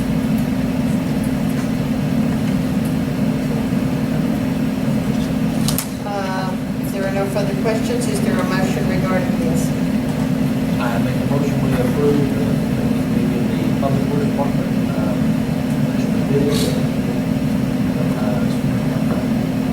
water treatment plant, turning out to be sludge pumps. Is there any further discussion? Something like that. Yeah, I know, I had trouble reading it. All of those in favor, please raise your hand. It is unanimous, motion passed. We go to item 15. Mayor, I'm sorry, I didn't see who seconded item 14. Okay. Councilwoman Kelly. Item 15. Consider and take any action necessary regarding repealing ordinance 720 establishing a water conservation plan and approving the proposed ordinance establishing a water conservation plan with civil penalties. Dr. Kirby. The city of Van Alstyne experiences periods where systems demands are at or near system capacity. These times are during periods of excessive outdoor irrigation, and during times proportions of the water distribution system are experiencing operational challenges. The city desires to amend the water conservation ordinance that allows for guidelines and provides for enforcement of voluntary and mandatory restrictions in order to effect a reduction in water consumptions by its residents. This provides the effective penalty for failure to comply with its provision. A lot of people, this is the ordinance, and in the ordinance we also have the penalties. We have what it is, when it is, and I would like to read a few things. The penalties, any person, firm, corporation, or entity violating this ordinance. If it exists, there may be a missing at an address with a non-residential utility account shall be guilty of a Class C misdemeanor, and upon conviction therein in municipal court shall be fined a sum not to exceed $2,000. Any person, firm, corporation, or entity violating this ordinance as it exists or may be amended at an address with a residential utility account shall be deemed guilty of a misdemeanor, and upon conviction thereof shall be fined a sum not to exceed $500. Each continuing day's violation under this order shall constitute a separate offense. The penalty provisions imposed under this ordinance shall not preclude Van Alstyne from filing suit to enjoin the violation. Van Alstyne retains all legal rights and remedies. So the penalties are for the first offense. If you look on page 3, our first offense is $100, second offense $250, third offense $500, and the fourth and subsequent offense is $1,000. Another thing that any penalty not paid within the time limit shall be added to the account holder's next water billing cycle. I wanted to read on the back the exemptions because I believe that would be very important to those who are here. And the restrictions, we have lawn irrigation scheduled 2 times per week, April the 1st through October the 31st. Additional restrictions, no lawn irrigation watering is allowed between 10 and 6, or during times of precipitation, rain, snow, sleet. Excessive water runoff from any landscape area is prohibited. Excessive runoff or watering in previous services is prohibited. The exemptions to this is the following water usage is exempt from restrictions. Use of drip irrigation systems and soaker hoses to protect foundations is allowed. Recommended maximum 2 hours when needed and not during precipitation periods. Hand watering of ornamental flower beds and other ornamental landscaping is allowed. Hand watering of lawns is prohibited. The operation of ornamental fountains is permitted. Washing of vehicles, boats, trailers, etc. is permitted only where a shut-off nozzle or some reliable type exists so that one can manually turn the water off. Newly constructed swimming pools, jacuzzis, and spas may be filled. Pools may be drained and refilled for repairs as needed, but they must follow proper water disposal methods. Existing swimming pools, jacuzzis, and spas may be replenished to maintain operational levels.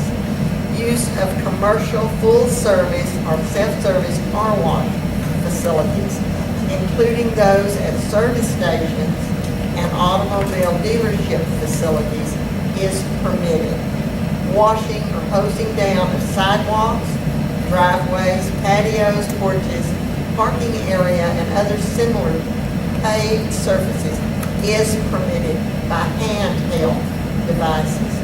Activities utilizing other sources of water, wastewater, including natural water springs, ponds, or deep water wells are permitted. Golf courses may water greens and tee boxes as needed. As one example. Summer watering restrictions also prevent outdoor irrigation between the hours of 10 a.m. and 6 p.m. There are variances to these restrictions, and they are available at City Hall.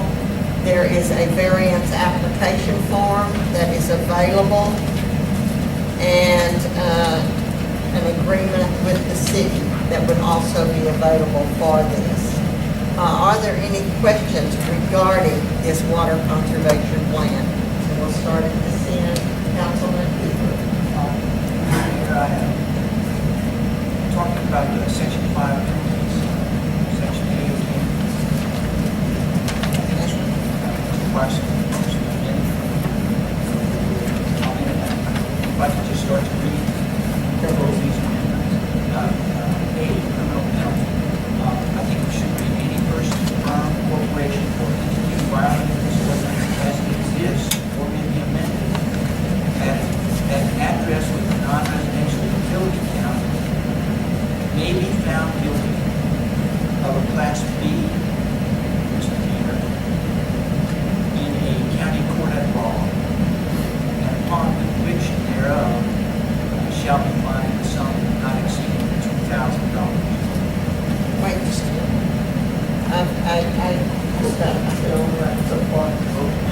Address with a non-residential utility account may be deemed guilty of a Class B misdemeanor. Upon conviction, therefore, and did you say it's in municipal, it's county? A county court at law. And I say that, I'm not saying Grayson County Court at law because I think we have some addresses that are in common county. But a Class B misdemeanor would be constituted a county court at law, Grayson or Howard County.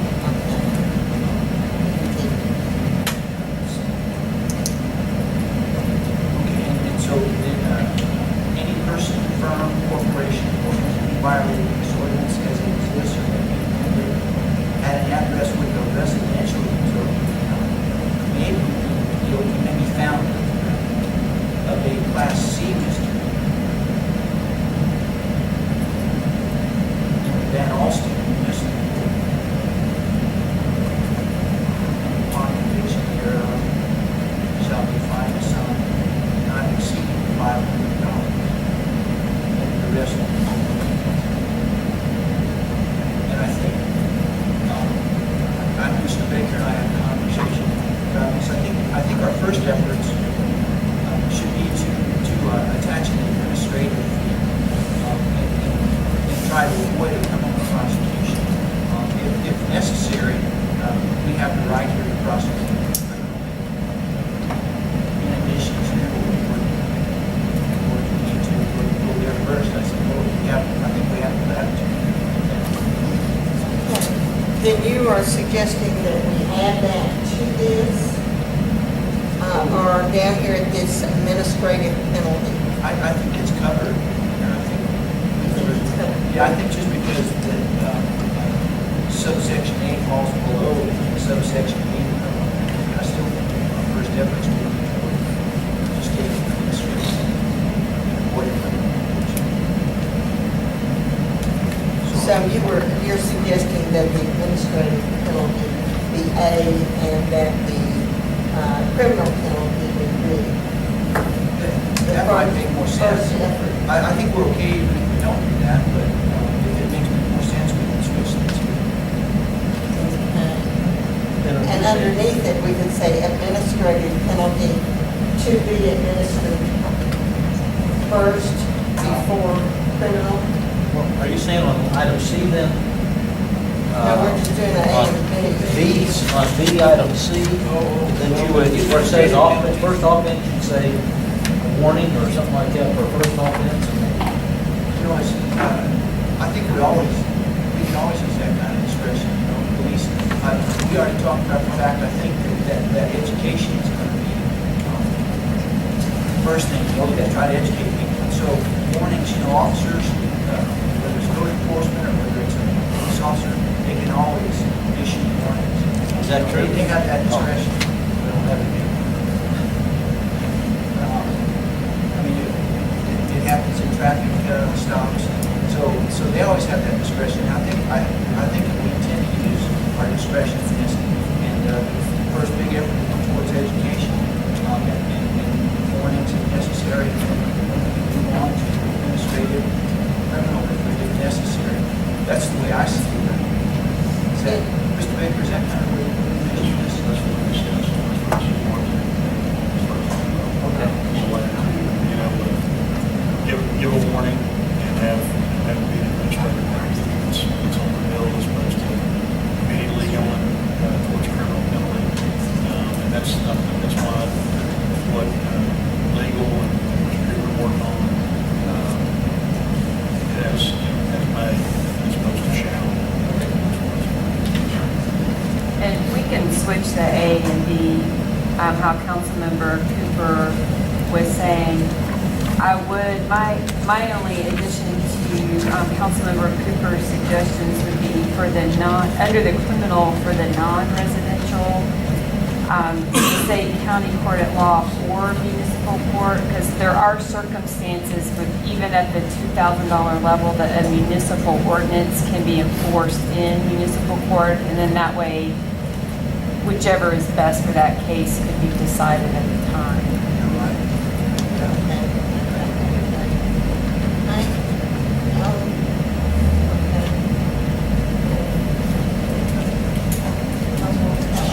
In light of that, Ms. Ford, would you want to say something, because now that section B, it's not section A, that, you know, regarding the fact that if this is an ongoing issue, an ongoing problem, and it's not resolved, that this is the course of action? If it's not resolved If it's not resolved now with administratively. administrative penalties that now are moving in this direction, is that necessary to add there? If it's B now? It's not necessary to add that. You're going to be relying on your code enforcement, both in public works and in the police department, to do that education and then make that judgment of when, okay, we've tried everything we can administratively and it's not getting their attention. So now do we go to court instead with the misdemeanor charges? Okay. And then I just have a small silly thing on the water conservation plan restrictions, page 1. Down where it says washing or hosing down the sidewalks, it's the third from the bottom, I think the third item from the bottom. It says it is permitted by handheld devices that also add with shut-off nozzle, similar to washing your car. Okay, and on the actual ordinance itself, where it says repealing, third sentence, but it starts an ordinance in the city, repealing ordinance number 719, this is adopting a waste conservation, or water rather, water conservation plans is wait. The actual ordinance itself. Oh, thank you. Okay. Where? It's in the It says caption. WAT is the water.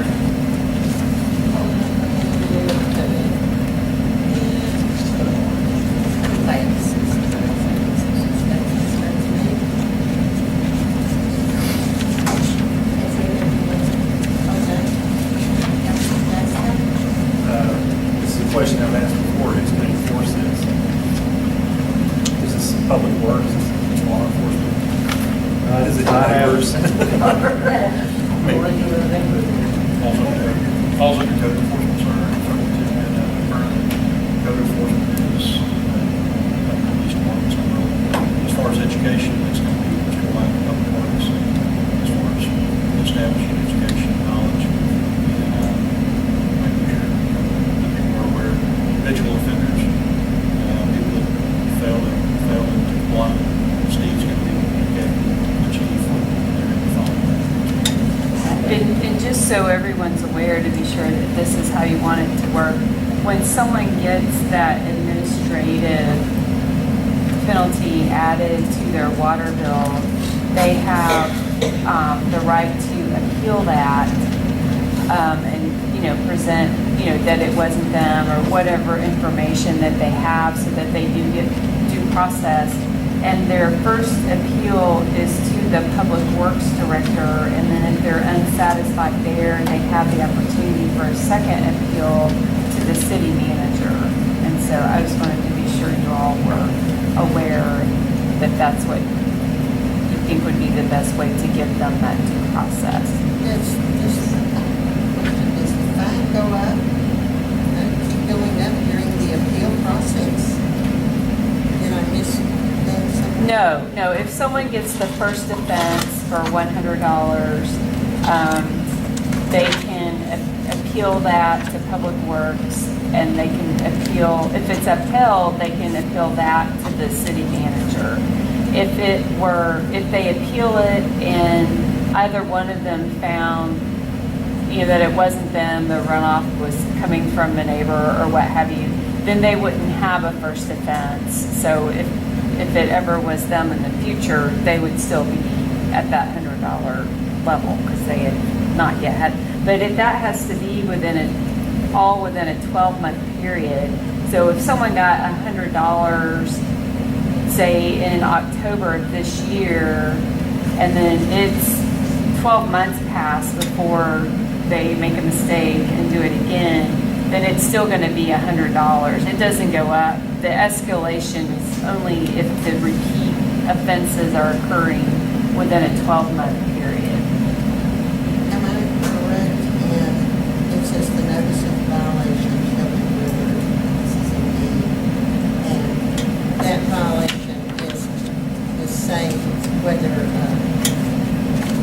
it's 3 days or 1 day, it's still one violation. It doesn't. No, I mean, if you're running your sprinklers every day and you're caught every day, then each day is a first, second, third offense. Could be. I guess what I'm saying is, does it end the day you get that it goes until you are notified of your violations? It doesn't. Might keep accumulating, even though you don't know that you've done anything wrong yet. Even though you haven't received that notice that you're in violation. Or nobody's coming to you.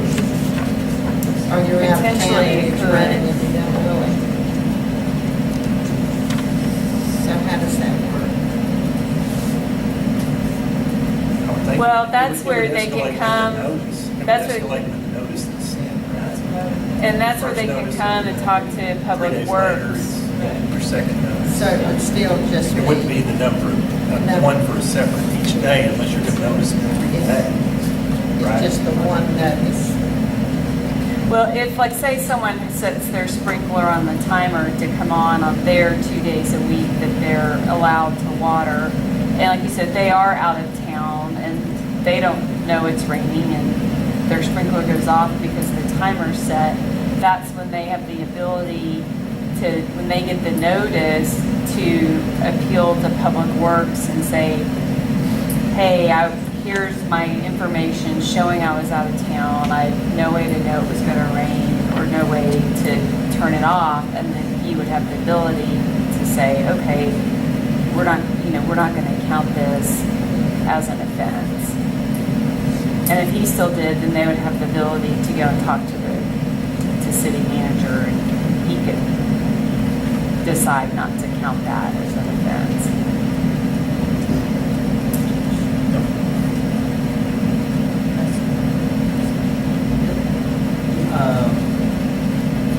The excessive water runoff from the landscape areas prohibited, excessive runoff from water from fertilizer services is prohibited. Who's going to determine that? How are they going to determine how much is too much? Now, are they watering the cars in the parking lot, or? I can see that one, but I mean, where does yours get to be too much and somebody else's doesn't get to be too much? Billy, if it's running off in the street, that's excessive. I don't think, and probably in most of our neighborhood right now, if the wind's blowing at all, there's no way to keep water from being in the street. Remember that picture I showed you running down a block and a half? I don't remember that. I showed you a picture several months ago about irrigation system. Yeah, you talked about it, yeah, I didn't know, yeah. Okay. It ran a block and a half. Now, that's excessive. Okay, well, I understand that one, but who's gonna determine the excessive part? Everything. Probably be you, okay.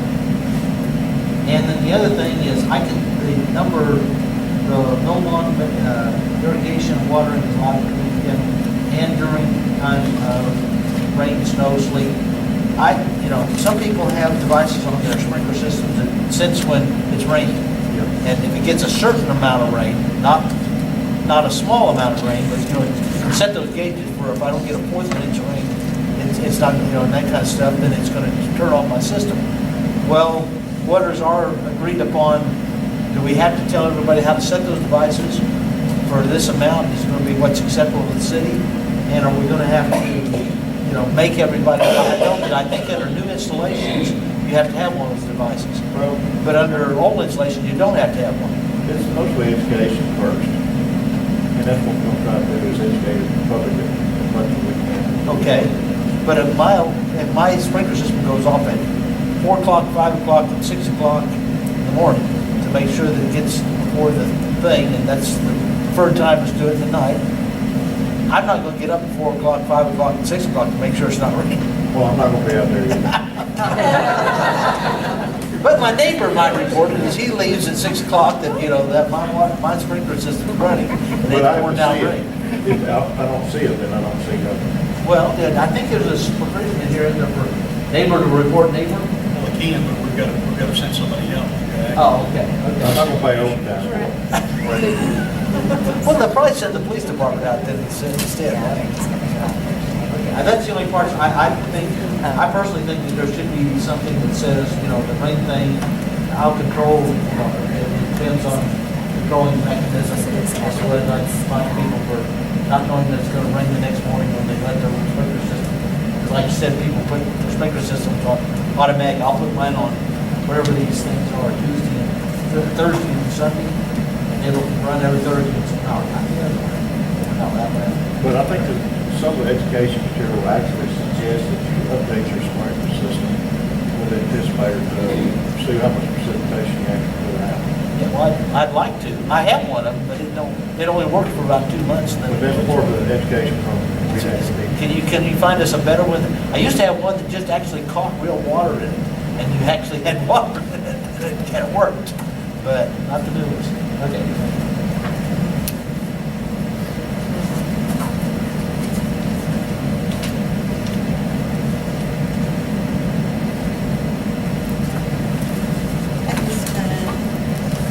Discussion from the council, and they have recommended 4 changes to be made to this ordinance. I would like to read those 4 changes again to ensure that they are correct. Number 1,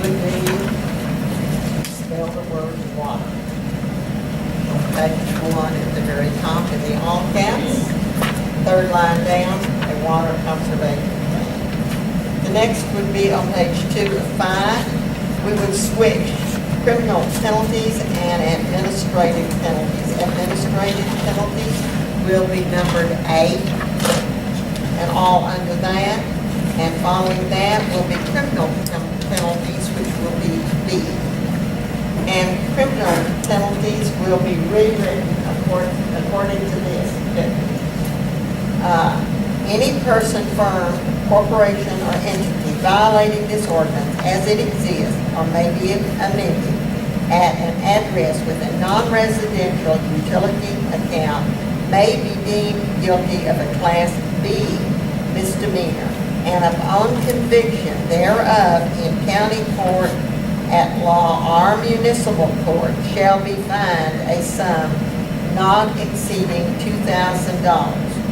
Any person, firm, corporation, or entity violating this ordinance as it exists or may be amended at an address with a residential utility account shall be found guilty of a Class C misdemeanor in a Van Alstyne municipal court, and upon conviction thereof shall be fined a sum not exceeding $500.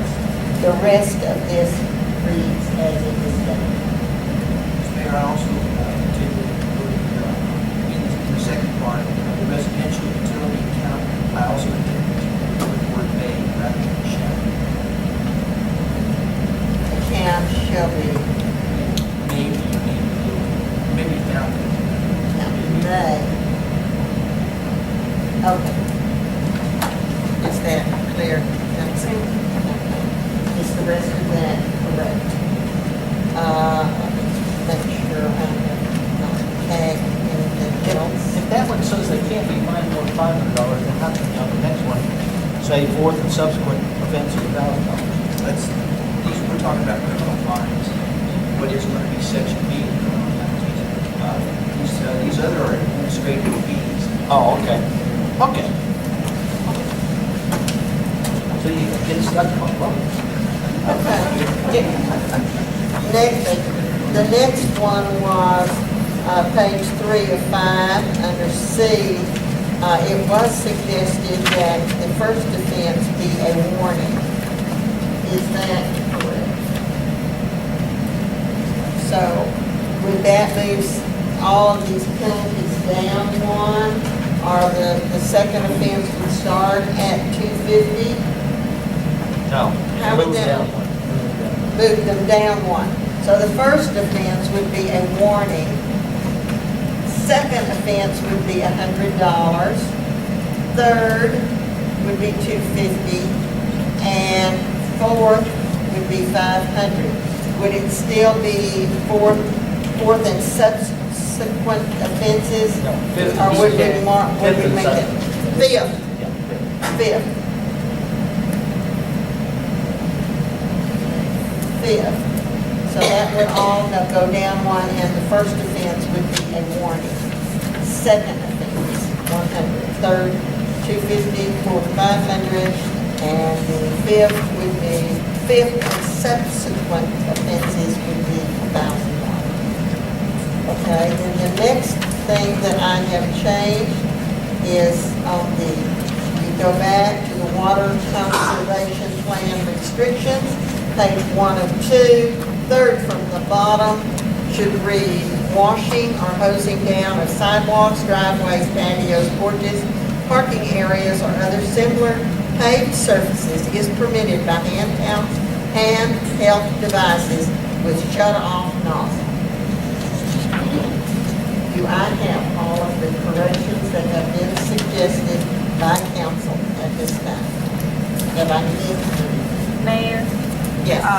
May I suggest, to be in line with, in the criminal penalty provision, for the non-residential, since we're gonna say municipal court or county court, depending on the case, that in both instances, when we say misdemeanor, that we just say misdemeanor instead of saying the class, because for the non-residential one, if it ended up going to municipal court, it would still be a a Class C, and so I wouldn't want a technicality So to, you want it to read, at an address with a non-residential utility account may be deemed guilty of a misdemeanor. yes, ma'am, May be deemed if that's guilty acceptable to of the council a members. just misdemeanor. Okay, would you change that down at the other Yes, and leave out Class C? yes, ma'am, just to make them uniform. Okay. Got those two marked out. All right. Okay, then, then the court that you go to is going to determine whether or not, what kind The complaint filed in the court will determine, anytime someone, Well, I thought we were trying to make sure that we didn't get somebody fouled up by making them guilty of a Class B misdemeanor. Because that means a lot more than a Class C, right? well, the Class B would only be for a non-residential. Well, it could be for the other, what you're saying. So if they wanted to file. Oh, no, the $500 fine is going to restrict the residential to being a Class C only, just It's the amount of the fine. by operation okay. of state law and how the penal code works. Okay, so 2,000 will get them into the other? 2,000, it can if you go to the county court at law, yes. Anything above 500 gets you. Okay, by restricting 500, then residents are okay. Maximum penalty, Class C misdemeanor is $500. So that's the most a resident would be charged with. It's the same equivalency as a But we speeding could leave ticket. the Class C under it, and it wouldn't hurt anything. You could, I'd rather leave it in. for the residential? For the resident. Okay. Okay. Gonna need some white out. I've got it. Okay, we put Class D back in. Is there any further discussion? If not, is there a motion regarding the correction, the amendment? Okay, repealing the ordinance and approving the one as the corrections have been stated. Is there such a motion? Billy, I know you're waiting. Yes. I'll make that motion. I'll second. And we have a second. Is there any further discussion? All those in favor, please raise your hand. And motion passed unanimously. Okay. Next we have department reports. We will start with Jennifer. Do you have anything you would like to report? Yes, I wanted to give a little bit of a status update on the codification of our ordinances. Muni Code is just about ready to submit a draft code for our review. And I just kind of wanted to let everybody know it has been a long process, but I had to ship all of our handwritten ordinance books to them, and they had to review them. They couldn't take them apart and scan them or anything like that because they're bound. So I have received those back, and they are working on editor's notes and those sorts of things. And they're also going to include a list of ordinances that are included as a part of the code and those that no longer apply that are not included. So in the future, anyone in any of our positions will be aware that all of the ordinances were considered in the original draft of the code. And will it all automatically be put online?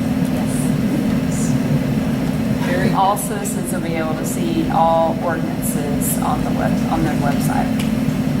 Okay, our next department report. I don't have anything. Chief Smith. I just want to kind of touch on the beginning of the meeting.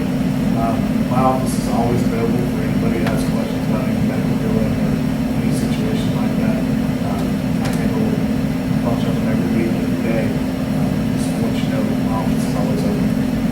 But I cannot receive medical due to HIPAA violations, notifications.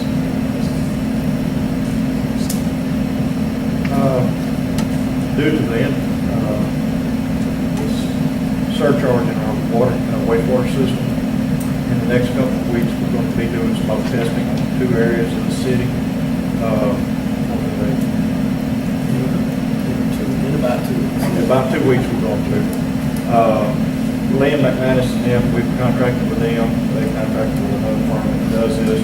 This firm has been around for a while, I've used them about 15 years ago. They'll do the smoke testing and give us a report on where we're actually taking water into the system. We will post these notices on every door that's in that area that's going to receive it. It actually tells you what you need to do. Make sure your traps are full of water. We'll notify the fire department. We'll put it on the newspaper that we're going to smoke test. Still, the fire department will still receive calls.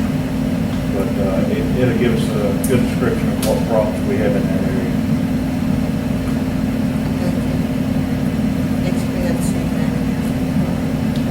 Mayor, council, noticed, especially around the library, counties started doing the roads, started with Cooper, right beside the library, going into Dallas, and of course, they're in Dallas as well. Created some issues as far as getting in and out of the library and main doors. Spoke with Tracy yesterday, and she's going to make an effort to keep the east doors unlocked so that way patrons can park in each parking lot. As the road improvements go forward. Working with Vance and Johnson on getting more of our planning documents on the website, streamline the process, as development picks up. Those documents are very easy to obtain. That way, as we're talking to developers online, builders, we can reference those documents and we can have a conversation as far as what are they looking at that's going to be applicable to their program, their what they're trying to do inside the city.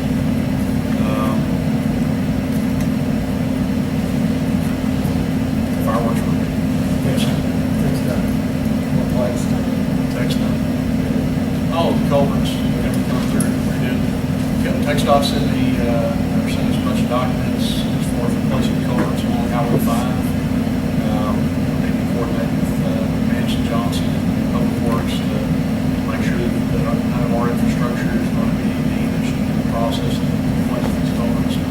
So, they just happened today, so fireworks last Friday at the high school. Seemed like a good event. Positive responses. 30 minutes like it has before. The only concern that I've heard is altitude. I don't know if it was talking to the vendor. They really quantify us if it was humidity or anything like that. We didn't have wind to speak of, so what is if it was carrying it away or anything like that. So that was the only concern that I've heard was altitude. It seemed to be a good event. Everybody that came to partake did a great job of picking up and taking their waste with them as opposed to trashing the place out. So the fire department did a great job of canvassing the parking lot in the area to make sure that we weren't moving the school district. The school district parking lot in the high school would be in rough shape, so that way we end up damaging that partnership that we have with the high school. So I want to thank the high school for partnering with us. It was very successful, and there's a lot of taking off and to be a partner with us at some point. Days for the workshops, special events, and Budget workshops, I'll start pushing out dates. We're looking at middle to the end of this month, specifically in regards to public works, wastewater, water infrastructure improvements, and we're going to the general fund departments. As soon as those are set, I'll push those out on the website.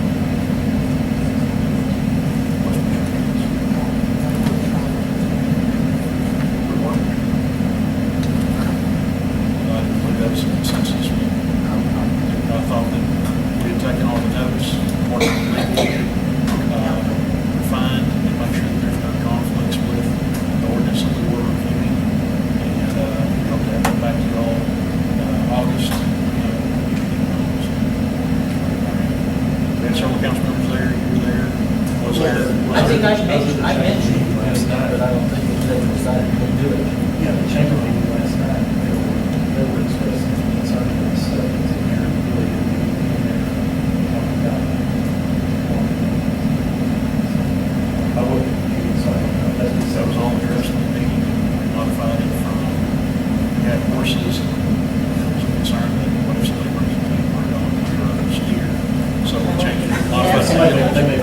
What I took away from it was that we took all the notes from everybody that participated, and we're really moving forward.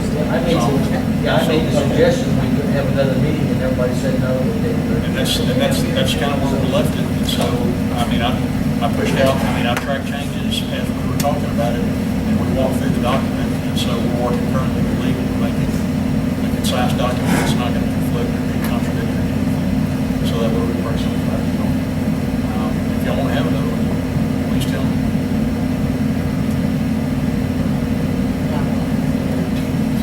Just wanted to Okay, then the budget will start, the budget workshops will start by the end of this month, correct? I'll push those dates out. We have council closing comments, Councilman Blake. I don't know if it's legal comment, maybe not, I could get in trouble. Okay. But anyway, my wife was commenting to me how nice our neighborhood is in Georgetown to have all these new homes out there. And I think you all work is doing a great job and we're putting up a lot of houses and good looking houses. And it's going to really improve the town of all street elements out there. It's going to package roads and everything else as well as just making it a nicer place to come to. Thank you. Councilman Moore? Councilman Jackson? Yes, I've got a couple of announcements. Saturday night at the Senior Center, we have music night featuring Billy Young. Coming in. Southern Outpost Band. Southern Outpost Band. How old do you have to see music? You can make it, Billy. I do, I can find out. No. You have to know how to dance or what? No. Yes, dance. No, actually, Saturdays are open. No extra. Okay. And this young man that's going to be there, I have known his wife since she was 2 years old. We used to babysit her. So they're going to be good. And I have 6 o'clock, and pizza and salad, iced tea is served. And dessert. This would actually dessert. I don't know. I don't cook very good. And then 2 upcoming events for the chamber. Tomorrow morning, there's ribbon cutting at Kyrie's Coffee Company that is up there on Cross the back. Cross Street. That's the ribbon cutting is going to be 8:30. They're also going to have breakfast up there. And then on Thursday the 17th, we have another music in the park scheduled. Got to write the musicians' name down, but the last 2 months in May and June, we've had good turnouts. And if you haven't been out to hear music in the park, over at North Building Park, it's good. So it's usually 7:30 for that. However long the crowd wants to stay. What day is the next one? That's on Thursday the 17th. 17th. 17th. Yeah, I was at the fireworks display. Thank you so much, Frank, and everyone in the city that was involved in that. I thought it was wonderful.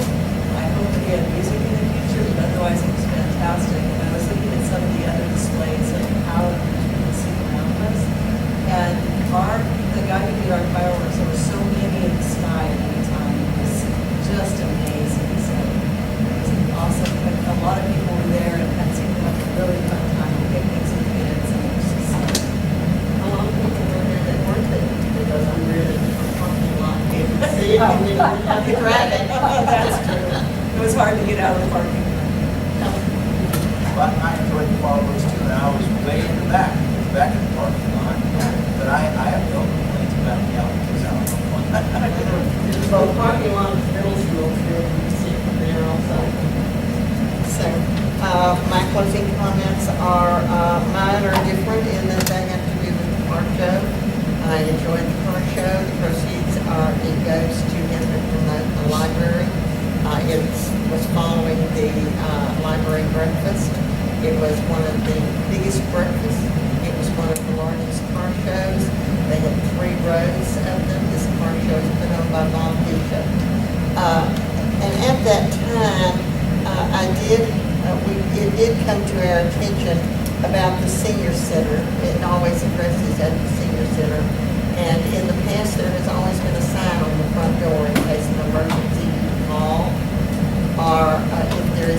and we had the car show, but we couldn't get in the senior center for water or the restroom, which we have always done in the past. We were finally able to locate the manager who was out of state and get in the senior center.